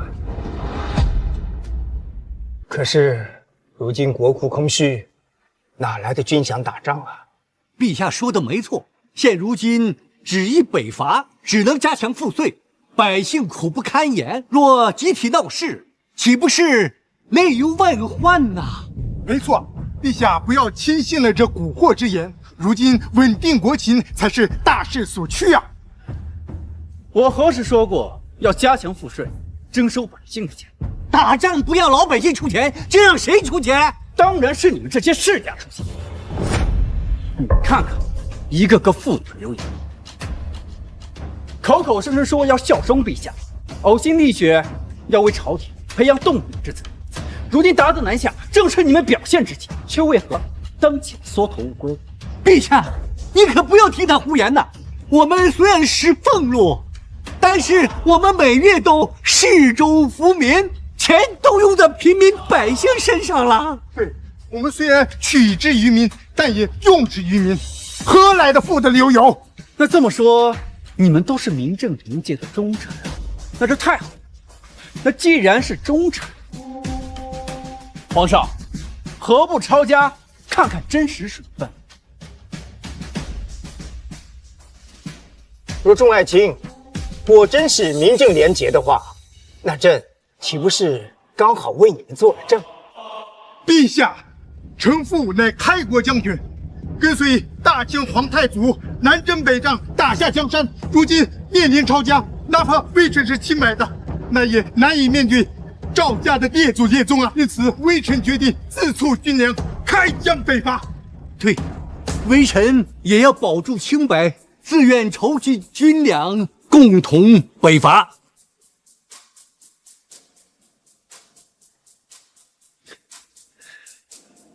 你们二位果然是我大庆的忠臣啊！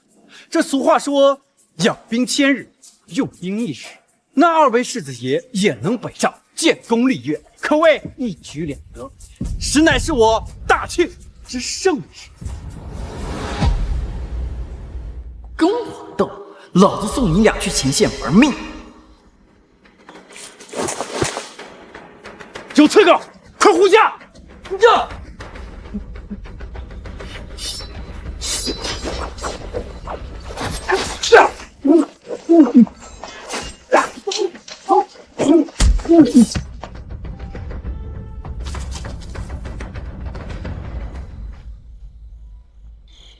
父皇，您没事吧？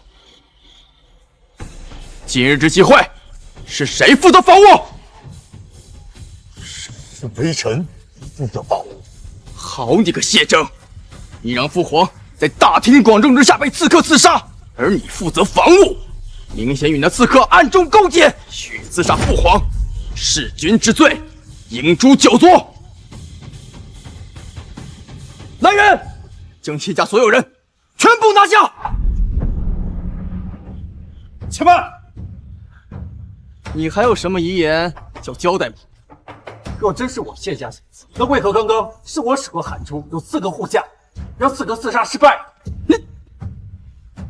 陛下，你是圣人，可得征服。若真是我谢家行刺，有何意义？谢家世子难道能继承你的王位？陛下，你对我谢家恩重如山，我谢家也欣欣向荣，为何就做出这种掉脑袋弑君之罪？搞不好，圣上安排你赈灾主使，你怀恨在心，从而自杀也说不准呐。皇上安排我们谢家做赈灾主使，那是我们谢家的荣幸。此事我不费一分一毫，操办得如此漂亮，皇上龙颜大悦，今日说不定还要奖赏与谢家，我还要行刺。王老，是你有病还是我有病？是你有病还是我有病？那也是你谢家防务有失，护卫不当，害圣上受惊，理应满门抄斩。陛下，谢家防务与我们平等的人，却防不了比我们大一级的人。若某些人执意要带些人进来，这官大一级压死人，我们也没办法呀。唐爱卿，你觉得是谁想让朕死？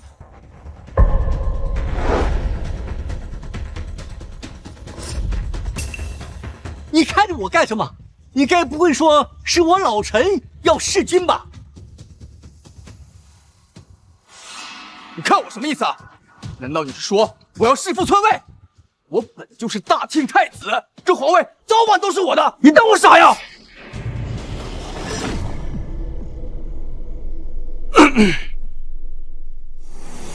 唐宇，不要搞得如此人心惶惶。抓住了刺客，是谁想弑君，结果一目了然啊！放心吧，逮是逮不住，要么跑，要么死。禀告皇上，刺客身手敏捷，对此地极为熟悉。我们没有追上他们，让他们跑了，请陛下赐罪。行了，都退下吧。是。安定灾民，护驾有功，你说，朕该如何赏你啊？陛下，草民想谋个一官半职，为朝廷效力。好啊，朝廷迫切需要你这样的栋梁之才。你说吧，你要做什么官？朕今日全部答应你。草民先谢过皇上恩待，草民想做一个县令，从基层做起，服务于百姓。你说说看，你想当何方县令？你说说看，你想当何方县令？南原县。如今南原县的温饱刚解决，整个县城百废待兴，草民愿去帮他们重建家园。准了，朕望你早日做出丰功伟绩，壮载我大清子民。走吧，朕还有要事要办。皇上！哎，皇上！皇上，父皇你怎么了？父皇你没事吧？朱云一，快，事态紧急，立马备车，带上所有的银两，出发南原县。没错，唐宇在南原县深得人心，如今南原县也是唯一一个能让我们有一线生机的地方了。深得民心？你的意思是，你准备造反？呀，小声一点。哎呀，人家都已经造反了，我们再不造反就来不及了。哪有那么夸张？皇上不过是救急犯了，休养岂是便好？况且我们在这谢府住了一辈子，你说去那民不聊生的地方，你觉得司马炎会让皇上活着吗？此次行刺就是他联合赵王两家所为。这太子已经等不及了，皇上一日不死，他一日就没有实权呐。什么？爷爷跟哥哥打算造反？这有什么好惊讶？我都能造反，更何况他俩？他们只是站在了太子那一派，不然此次赈灾失利，太子岂会保全王家？行了，我也不多说了，时间不够了，你们抓紧时间迅速收拾，我去通知我爹啊！皇上他坚持不了几天。小红，来喝一杯。哎呀，你还想什么？爹，啊？这是。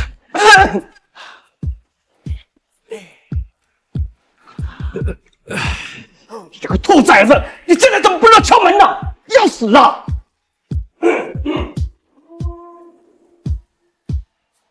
我有一件无比重要的事情要通知你。谢姑娘有了？哎呦，我唐家终于有后了！我唐家终于有后了！不是，啊，我要造反了！造反？你要离婚？哎呀，我的儿子，你这么久你都熬过来了，那你离什么婚呢？再说了，那个谢家的那个彩礼我都已经花差不多了，你让我怎么退人家呀？我说的是，我要起兵造反。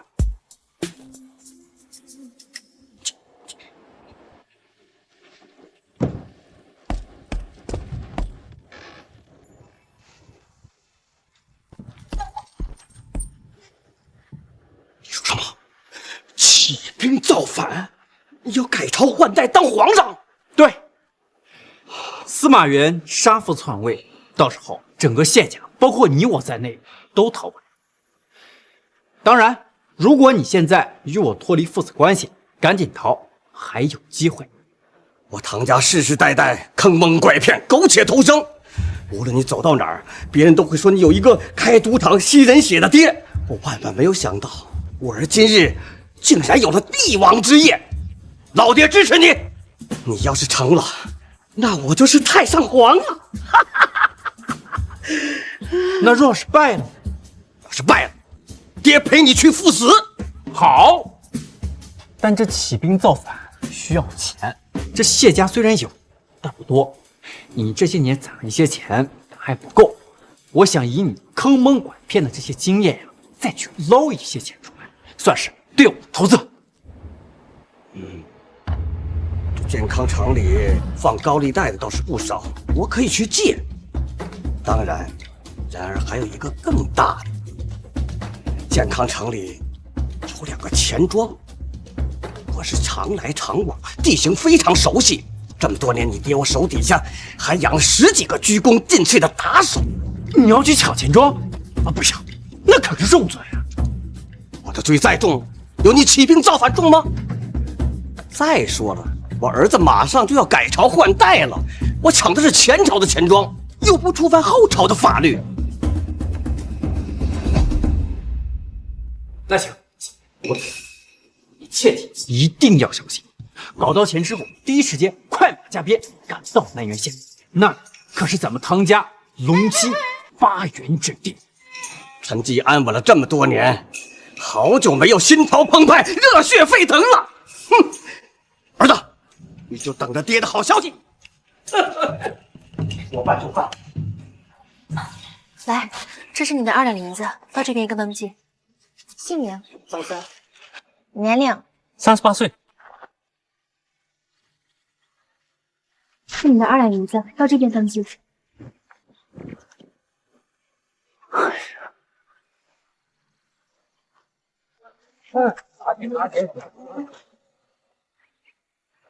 不会指望这帮老弱病残的灾民帮你推翻大清的司马王朝吧？这赵家统兵可是20万，王家统兵也有10万，这南苑县的百姓加起来也不过就几万人，这几万人的老百姓对抗几10万的朝廷军，无疑是螳臂挡车呀！岳父大人，你难道没有听说过星星之火可以燎原？如果天下人都跟岳父一样无知惧怕的话，那历史上根本不会存在改朝换代之事。芷若，唐公子怎么了？立马四处张贴告示，南苑县有范旨，凡是落户南苑县发2两白银，分发土地，不用再给世家地主当佃户，并且医疗免费，教育免费。我带的那些银子可不是让你这样胡作非为糟蹋的呀！那你现在就可以走啊，等着司马元诛你9族，然后把你所有的鱼全部充当果。不好意思，司马元说不定不会杀，他喜欢秋桐。你见过哪个人会杀自己心爱之人的父亲呢？那是以前，他不好意思抢夺有夫之妇，有皇上在。眼下皇帝病重归天，他乃天子，无所不及。他杀了秋桐一样爱着他，不信你可以试试。不信的话，你可以试试。哎呀，行了，都到什么时候了，你们还要尽力拌嘴？就听唐玉说的吧。还是岳母大人理解我。就放心吧，这种烧钱拉新的活，放在任何人身上都有。烧钱拉新什么意思啊？说直白一点，就是给钱拉人，把人聚集之后，就想办法被下。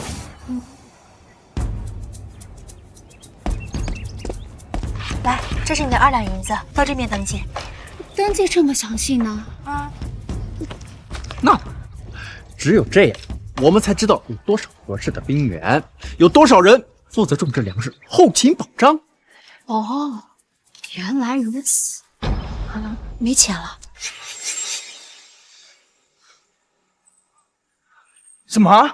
没有银子了？我们可是从好远的地方慕名而来，你这不是忽悠人吗？对，我还以为这里是世外桃源，没想到居然是一群骗子！我们不干了！我们不干了！不干了！不干了！干了！我就说这办法不行吧？现在钱也散出去了，我们以后的日子没法过还不说，这还花钱引民愤。我还随身带了一些珠宝首饰，要不全给大伙儿？你那点3碎银两能掀起多少浪花？我刚才说这家伙，你居然还向着他！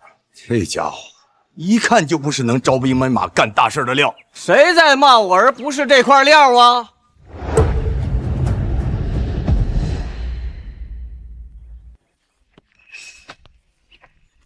谁在骂我儿不是这块料啊？你还有脸出现？我女儿许配给你儿子，我是半点好处没捞着，自己辛辛苦苦攒了半辈子的家业，全让这小子给败光了。我说亲家，这能有几个子儿啊？至于恼羞成怒吗？再说了，你这个女婿过段时间就要鱼跃龙门了，你应该为他高兴才是啊。他要是成个龙，你可就是活占了。哼，真不愧是一个种法主啊！说大话是张口就来啊！我支持啊！我几万两银子都花出去了。话说，你这个亲爹，你能干什么呀？我肯定要送他一场建功立业的造化。你一个开赌场的，你能有几个子儿？小几十万吧？啊？哎呀，我知道你爱子心切啊！当着这么多人，你可别把这牛皮吹破了。伯父，你就别捣乱了。现在大伙都怀疑我们是骗人的，回头您再雪上加霜，搞不好会引起骚乱的。既然如此，那就抬上来吧。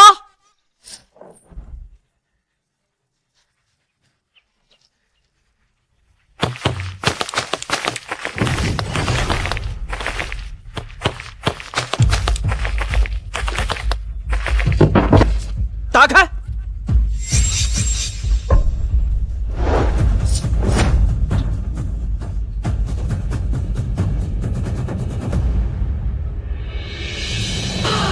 这么多钱，我们发财了！啊！惊不惊喜？意不意外呀？不是伯父，你哪来这么多钱？对呀，竟然是金元宝，比我家的金元宝还多呢。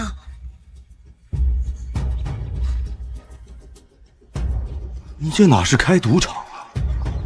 你这分明可以开钱庄啊！哎，这话还真让你给说对了。这就是健康城钱，健康城钱庄的钱，难不成您把那2大钱庄给抢了？这2大钱庄大部分都是门阀世家的，您就不怕？怕什么？我都已经决定和吴儿造反了。健康城里放高利贷的钱，我能借的我都给借来了，只为助吴儿一臂之力。以前只听说过你会坑蒙拐骗，没想到现在还会烧杀抢掠了。行走江湖多一门手艺，不吃亏。哎，你说什么呢？谁烧杀抢掠了？我这是劫富济贫。一会儿把这些银子给百姓们都发了。好嘞，这下可不缺人了。哎，好儿子。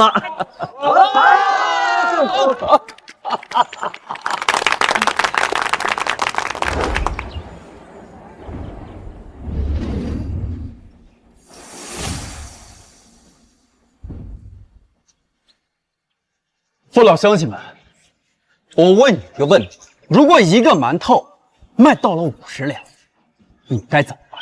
那不是要活活逼死我们吗？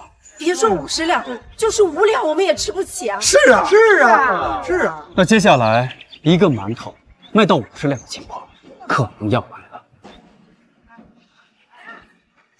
太子司马炎弑父篡位，赵王两家打着北伐的名义，到处搜刮民脂民膏，鞑子南下，肆意残害我大庆子民。他们割地求和，沿海倭寇猖獗，他们抓我们大庆百姓为奴，他们却不管不顾。那些门阀世家根本不把我们当人，把我们当野草。今年死一批，反正明年又会繁衍一批。我想问，凭什么？难道王侯将相应有种乎？大人说的对，大人说的对，说的对呀，对，说的对。南原县灾荒，几万人，他们不顾其死活，是我冒着生命危险，给你们粮食，给你们钱，给你们土地，给你们尊严。将士们，听我说，望天下百姓，天道残缺，我来补。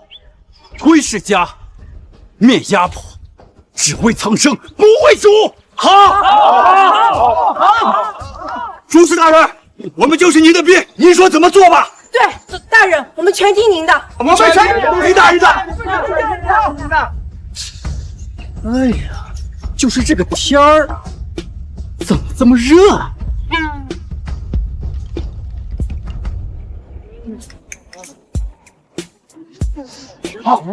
黄袍下士，哎呀妈，赶紧跪下呀！哎呀，皇上万岁！万岁！万岁！吾皇万岁！万岁！万岁！万岁！万岁呀！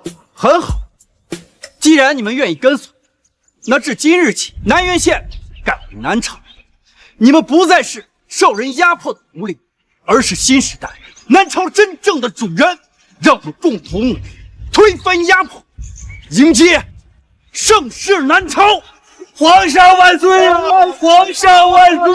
皇上万岁！皇上万岁！哎，看见没有？我就说我儿有帝王之相，你看今日他还真成了。我早就说过，这小子说话具有煽动力，没想到真把自己煽成皇上了。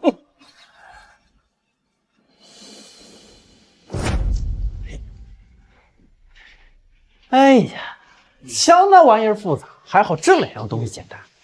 不过这2样东西你应该完全够用。哟，皇上还没睡呢。皇上。哟，皇上还没睡呢。皇上。你这么突然叫我，我怎么还有点不习惯呢？呀，你还是叫我名字吧。那可不行，这要是被下面人听到了，会影响皇威的。你既然敢黄袍加身称帝，可就没有任何退路。是啊，数十万人的命现在与皇上绑定在一起，这可开不得半天玩笑。那行吧，那以后咱们都正式一点。那皇上何时准备翻牌子呢？哎呀，我哪还有心情啊？不是，这哪还有心情考虑儿女情长之事啊？哟，这当了皇上就是不一样，心里装着天下百姓，一副圣君模样嘛。哎，皇上心态可真好啊！都这个时候了，居然还有闲情雅致作画，这画的是什么呀？这是复合弓，这是防弹衣。复合弓、防弹衣，怎么从未听过？就是简单的弓箭和铠甲，朕私人做了升级处理。你让所有的木兰按照朕的这个图纸进行裁切，原材料用牛皮、帆布都可以，然后里面镶入铁丝，加入钢骨，这防弹衣就算成了。你让所有的铁匠按照朕的这个图纸进行打铁铸造，告诉他们时间紧迫，容不得半点耽误。可是这东西就算造出来了，那些只会拿厨具的农民会使用吗？再说了，皇上，您从未练过兵啊？朕没练过兵，朕练的兵是你们想象不到的，到时候你们就知道朕的厉害。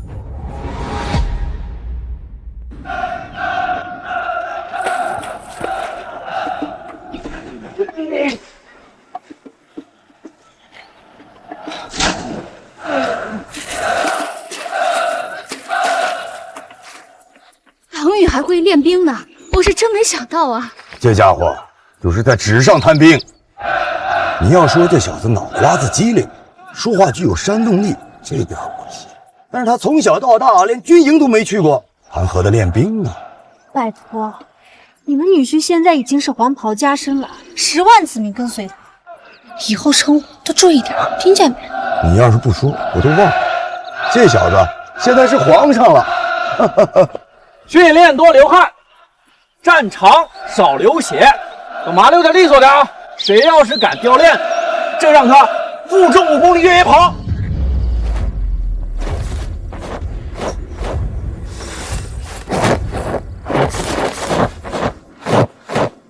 哎，来看一看，我儿的军队训练的与众不同吧？虽说无需现任称皇，可是还是有一句话要说呀。你管这叫练兵？我觉得还可以呀。虽然是第一次见，但他们井然有序，浑身上下散发着血气方刚的气场。既然岳父大人不相信的话，那我就小小的展示一下。集合，立正，射击，立正，向左前右转，近身格斗，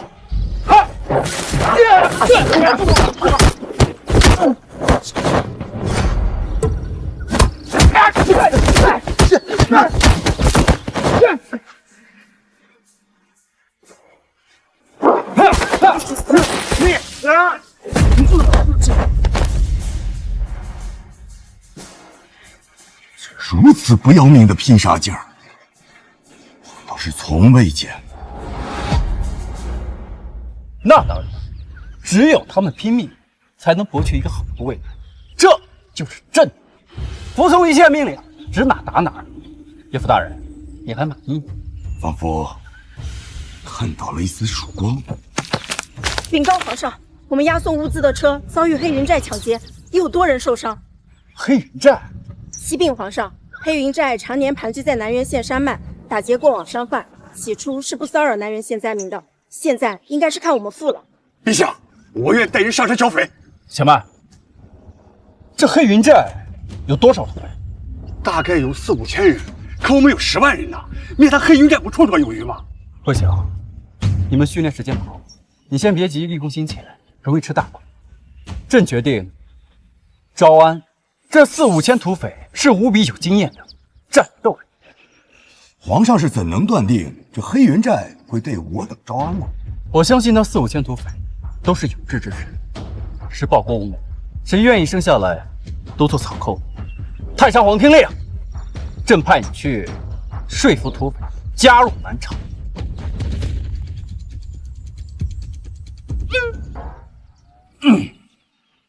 太上皇听令。爹，啥事儿啊，儿子？朕让你去帮忙招安土匪。你是在命令我呀？嗨，你瞧我这脑子都没反应过来，我儿子现在是皇上啊，我就是太上皇了，我就是太上皇了。儿子，放心吧，爹肯定将那个黑云寨这帮土匪给你忽悠过来。遵旨。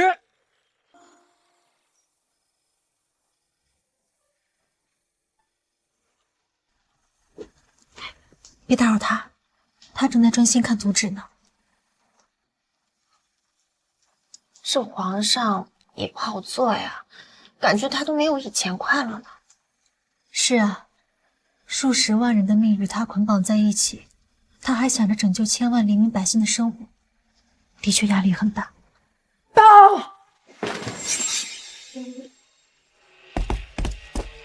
报告陛下，太上皇被黑云寨的人给绑了，并要求我们准备10万两赎金，不然就要杀人灭口。什么？这黑云寨不想活了！黑云寨的大当家还传话了，但在下不敢说，怕得罪陛下。但州无妨。唐宇当年被老子追杀坠马，差点摔死。如今老子当土匪，他竟然敢造反当皇帝。回去告诉他，要么给钱，要么就带着他那帮乌合之众来打老子。黑云寨的大当家是当年追杀你的仇家，现在岂不是可以新仇老账一起算，带人上山灭了他？那现在岂不是可以新仇老账一起算，带人上山灭了他？不，朕相反，还得感谢他。如果没有他，朕也不可能走到今天这里。做皇上，但任政管长远，不可意气用事。朕眼下最大的敌人是朝廷，这黑云寨是把双刃剑，朕看怎么利用它。莫兰，你先下去吧。是。皇上，据宫中线人来报，司马元等人已经知道我等召集民众起兵造反了。800粒加急信件，信件的内容大致是：招安你，劝你回朝，封你为王，过去之事既往不咎。这不摆明了就是鸿门宴吗？他真当我们傻？或许他们想不费一兵一卒将我们拿下，如果我们违抗圣旨，他们便师出有名，合理供养。朕有一个两全其美的方法，让咱们的人去假扮黑云寨总兵，去劫800里加急信件。这历史上从来就没有敢劫800里加急信件的人，这可是诛杀9族、方圆10里不遗留活口的大罪啊！这黑云寨不承认咱，也不惧怕咱，但是他怕大清朝啊！如果咱们的人假扮土匪劫了信件，那这黑云寨是不是必死？那他会不会加入我们寻找希望？那我们是不是就有机会拖延时间？这方圆10里的人会不会与我们一条心？还得是你啊，皇上！这是一箭3雕，既收拢了黑云寨，又拖延了朝廷，让我们大伙儿破釜沉舟。我立刻就去办。不，此事事关重大，朕亲自。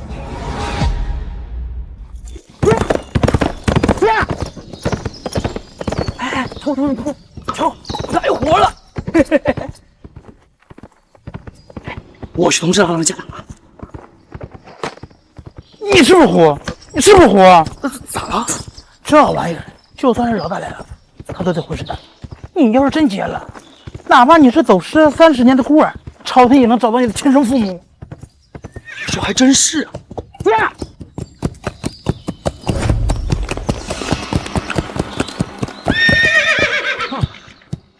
朝廷800里加急，出宫让开，挡路车，死！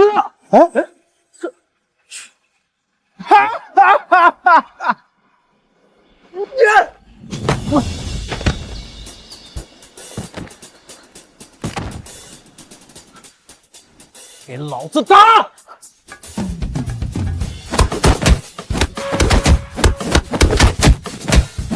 谁啊？你们好大的胆子！历史上就从来没人敢劫800里加急，你们就等着被诛9族吧！我诛你妈呀！没人敢劫，那是因为没遇见老子。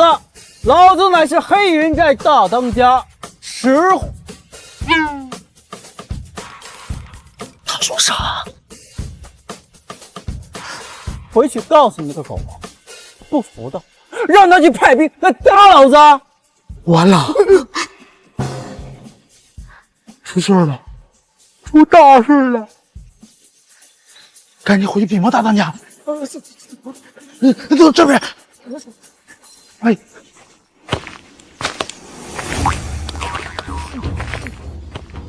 万不可，那个是朝廷密信。什么狗屁意见？老子看上那就是我的。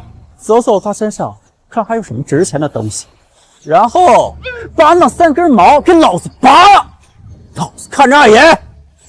这飞龙旗代表着皇室权威，你们敢？老子挑战的就是权威。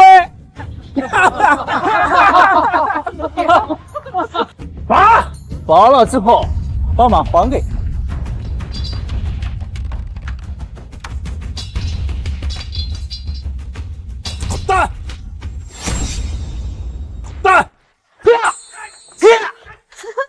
太好笑了吧！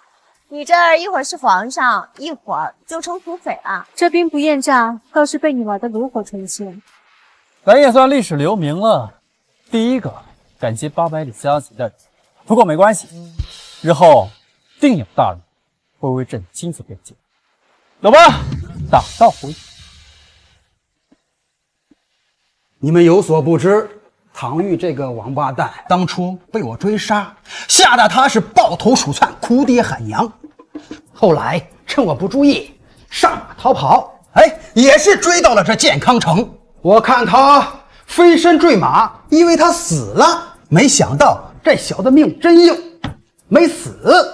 英雄不论过往，我儿子现在有出息了，他当皇上了，他不计前嫌，给你一条升官发财之道。我劝你还是早点加入吧。加入进去被砍头，老子现在当土匪，大口喝酒，大口吃肉，不好吗？这山高皇帝远。再说了，你儿子组建的乌合之众有什么用？老子带着这帮弟兄都能狼入羊群，杀他个片甲不留。就这还想造反呢？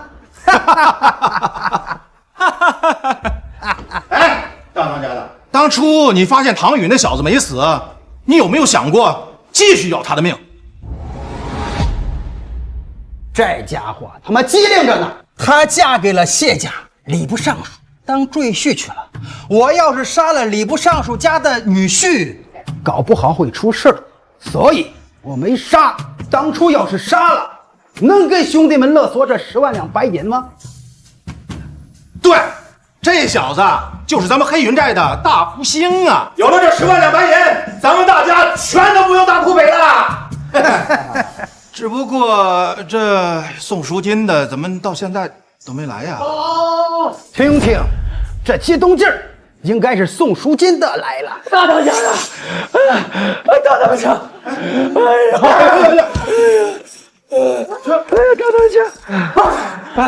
这个兔崽子不会真的把10万两白银给这帮土匪送来了吧？不必过于激动，喘口气儿，慢慢说。有人进了朝廷800里加急的密件，还把那个传信兵打了一顿。这谁他娘的吃了雄心豹子胆了，敢做这事儿？关键那阵还打着你的密接的，说自己是黑云寨石虎。对，让传令兵回去告诉那狗皇帝，不服派兵来打。他真这么说？简直我去！要不然我们哥俩也不能这么着急忙慌的赶过来呀。师傅，我劝你还是带着兄弟们赶紧吃顿好的，准备遗言吧。说不定朝廷的兵现在已经是赶来的路上了。一定是唐瑜这个混蛋！行啊，你跟老子玩借刀杀人！大当家，大当家，我看咱干脆跟朝廷解释一下就行了，说那活不是咱干，不就完了吗？我就解释什么啊？咱们他妈是土匪，解释什么啊？自己跑去送死吗？哎呦，那咱们怎么办啊？唐玉啊，唐玉，这一日不见，如隔3秋啊！去给老爷子松绑。是啊，你爷石虎，你早就应该这么做了，你非得让我儿子把你逼上绝路啊！你才肯善罢甘休。我去可以，但是之前答应我的条件，可一个都不能少。放心好了，你就等着登堂入室，4事3公吧。儿子，你也回来了。儿子，你看，还真有你的，不费一兵一卒就把石虎纳入麾下了。但如果这些人不好管理怎么办？那2军交战，就把他们放到前线当炮灰。臣叩见皇上，叩见皇上。起来吧，谢皇上，皇上，谢皇上。沙爱卿，你是不是特别好奇，我这等人也能做皇帝？臣确实好奇。那朕便告诉你，朕那日坠马，摔醒脑子，觉得大丈夫行于乱世，应当有冲天之志，心系黎民苍生，救世人于水火之中。石虎愧也。为师醒悟不晚，朕便封你为开国大将军，希望你能够建功立业，被天下百姓所敬。臣领旨。吾皇万岁万岁万万岁！众爱卿平身，谢万岁！800里加急密件被劫。什么？800里加急密件都有人敢劫？是谁？是黑云寨石虎，并抢走密件与飞龙旗，还让陛下带兵去打他。岂有此理！岂有此理！给朕立刻调集兵马，上山剿匪！陛下冷静，我觉得此事定有蹊跷。纵观历史，还未曾有土匪敢劫800里加急密件，我觉得此事另有其人。对，老臣如果没有猜错的话，应该就是那唐玉。这是那家伙的缓兵之计，让陛下您去剿匪，自己暗暗发育。陛下，臣也觉得肯定是唐宇那家伙，那家伙鬼点子最多，不要给他喘息之机。恳请陛下派兵镇压。陛下，末将愿亲自率20万大军，将唐宇那群乌合之众杀得片甲不留。好，最好将那家伙给朕活捉回来，朕要好好审问他。遵旨。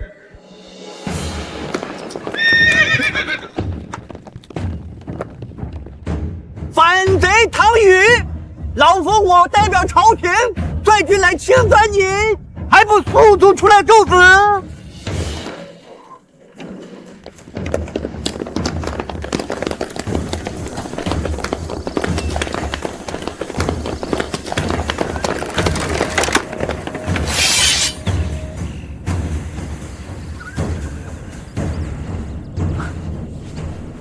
来者可是王贺啊！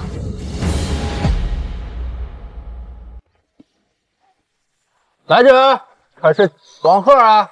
大胆！此刀临头，竟还一派胡言！这健康城上下，谁人不知道王老的喜好？有什么不敢承认？你好一条断脊之犬！大难将至，竟还敢在此嚣张犬吠！你以为今日我们是来给你耍嘴皮子的吗？我们今天是来取你狗命的！没错，对面的人听着，你们应该是受了这奸贼的蛊惑之言，迷而造反。而大庆圣上开恩，凡现在投降、迷途知返者，圣上既往不咎。都这个时候了，还在忽悠黎民百姓，他们回来能干什么？还是给你们这些门阀世家当牛马、当奴隶，继续任由你们剥削压榨？你这是颠倒是非，妖言惑众！我妖言惑众，大伙儿可看清楚，王府千金王芷若都在我方这边。他从小饱读诗书，难道分不清谁好谁坏，谁对谁错吗？爷爷，哥哥，你们醒醒吧，不要再生灵涂炭残害百姓了。他们也都是人，他们也有享受美好生活的权利啊！逆女，住嘴！你通敌叛国，现在回头还来得及。至于反贼唐宇，你休想自成一派。这一山一河都是大庆的血脉。好一个大庆血脉！我敢问对面大庆的士兵，你们一个月有多少银两？我敢问对面大庆的士兵，你们一个月有多少银两？如果我没有猜错的话，一个月只有5两，有时候发，有时候还推迟，家里温饱都很难保证。退伍之后只能当奴隶，一辈子跟着世家地主当佃户，余生被压榨而死。而我们这边每个人都分土地，不用交赋税，种植的粮食都是自己的，种植的多还有补贴，还有子女读书免费，医疗免费，我们还给提供廉价房屋，如果失业还有失业补助金。在这里没有等级权贵之分，我们都是人人平等的，做自己的主人。对，我们都分到了土地，来年产的粮食完全吃不完。对啊，而且我们的小孩都已经在免费上学，看病也不用花钱。你们不要听信这贼人的谣言，他是故意煽动，引发兵变。你们看，他们的兵连铠甲都换不起，哪来的钱给你们吃穿住行啊？这个老狐狸，以为马上就要成功了，结果一下子被这老狐狸给搅和了。今日若是想投机取巧取胜，是完全不可能的。对，只有看这特殊训练出来的兵，能不能创造奇迹了。笑！竟然侮辱我们连铠甲都发不起，我们身上穿的不是铠甲吗？这穿个破马甲就敢说是铠甲？这不是铠甲，来，朝我这胸口上射上一箭。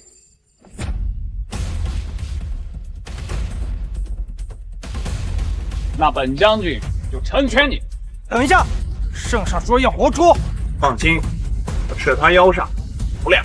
射他！来，尽管射！来，尽管射！你疯了！朕不展现咱们南朝的简单，怎么说服他们？家人。可是这也不用陛下您亲自证明啊。师傅，要不你来？好，不用，还是朕亲自来吧。竟然自称朕，找死！射他！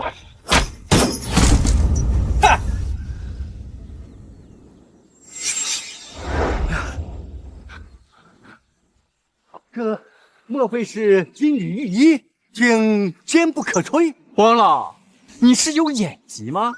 金缕玉衣可是由黄金打造，这是朕发明的防弹衣，同时朕还发明了复合弓。复合弓，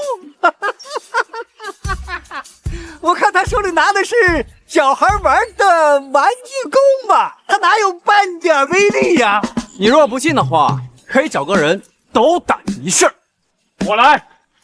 他穿的可是银钢打造的银钢盔甲，连威力最大的弓箭都只能上7分，根本试穿不了。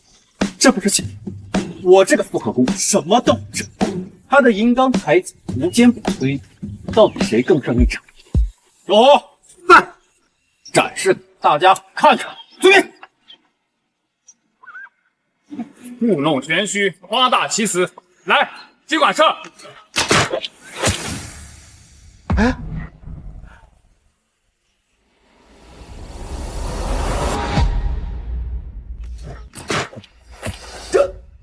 这弓居然有如此威力啊！是啊，这真是难以置信啊！所有人搭弓，放！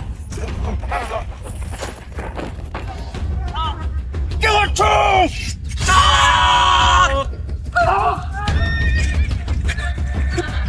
这让他造反成功了。这天果真是要变了呀！我儿是真正的皇上，我儿是真正的皇上啊！能不能不要杀我爷爷和哥哥？放心，毕竟没有他俩，朕也不可能走到今天这步。不知前线战况如何？可有军情传回朝廷？皇上，不用担心，就凭那反贼唐宇搭建的草台班子，怎能抵挡我大清军队的镇压？可能现在啊，都已经擒获唐宇，在回京的路上。那最好。皇上，皇上，叩见皇上！王爱卿竟回来的如此之快，这赵将军呢？赵将军负伤了，这严重吗？他只是腰部中了2箭。你抖什么呀？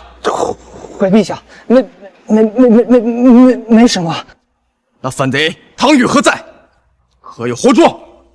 司马元，好久不见，好久不见。你好大的胆子！见到皇上，你为何不跪啊？以前他是太子，你见着不跪；如今在这大殿之上，见到皇上，你还敢？你这条走狗还真是忠心耿耿，都这个时候还后着你。哎，无妨，这将死之人临死前嘴硬是正常的。王爱卿，你做得好啊！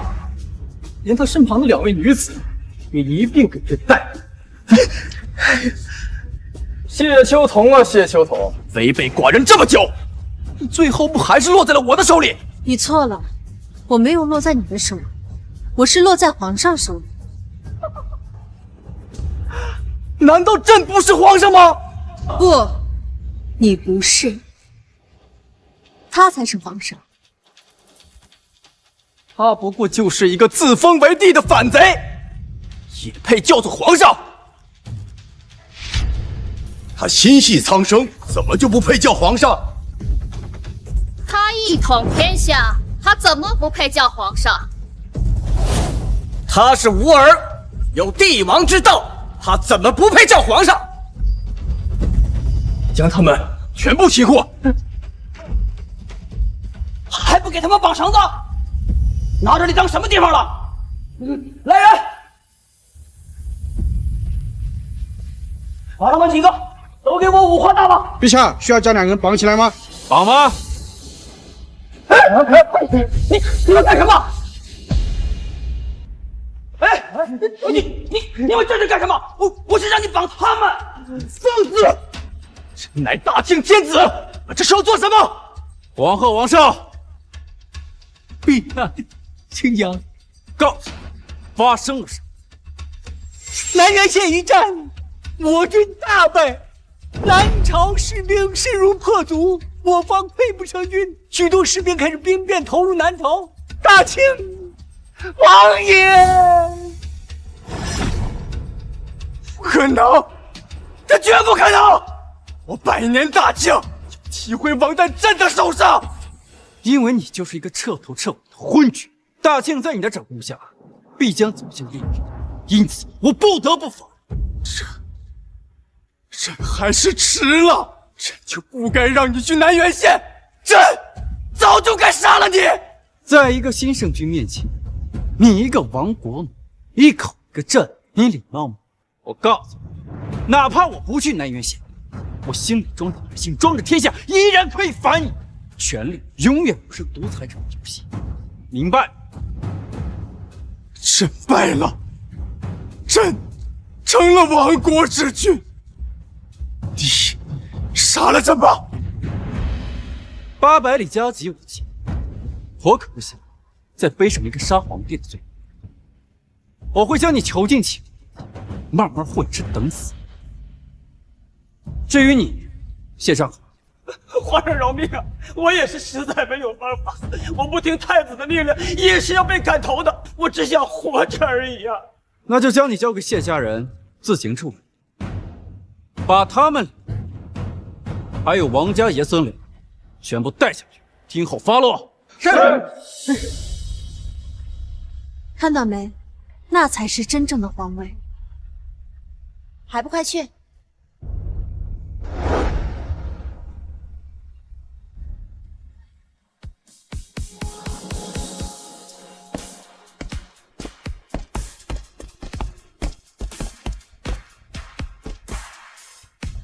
吾皇万岁万岁万万岁！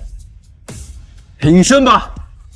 从今晚起，朕要开始翻牌子。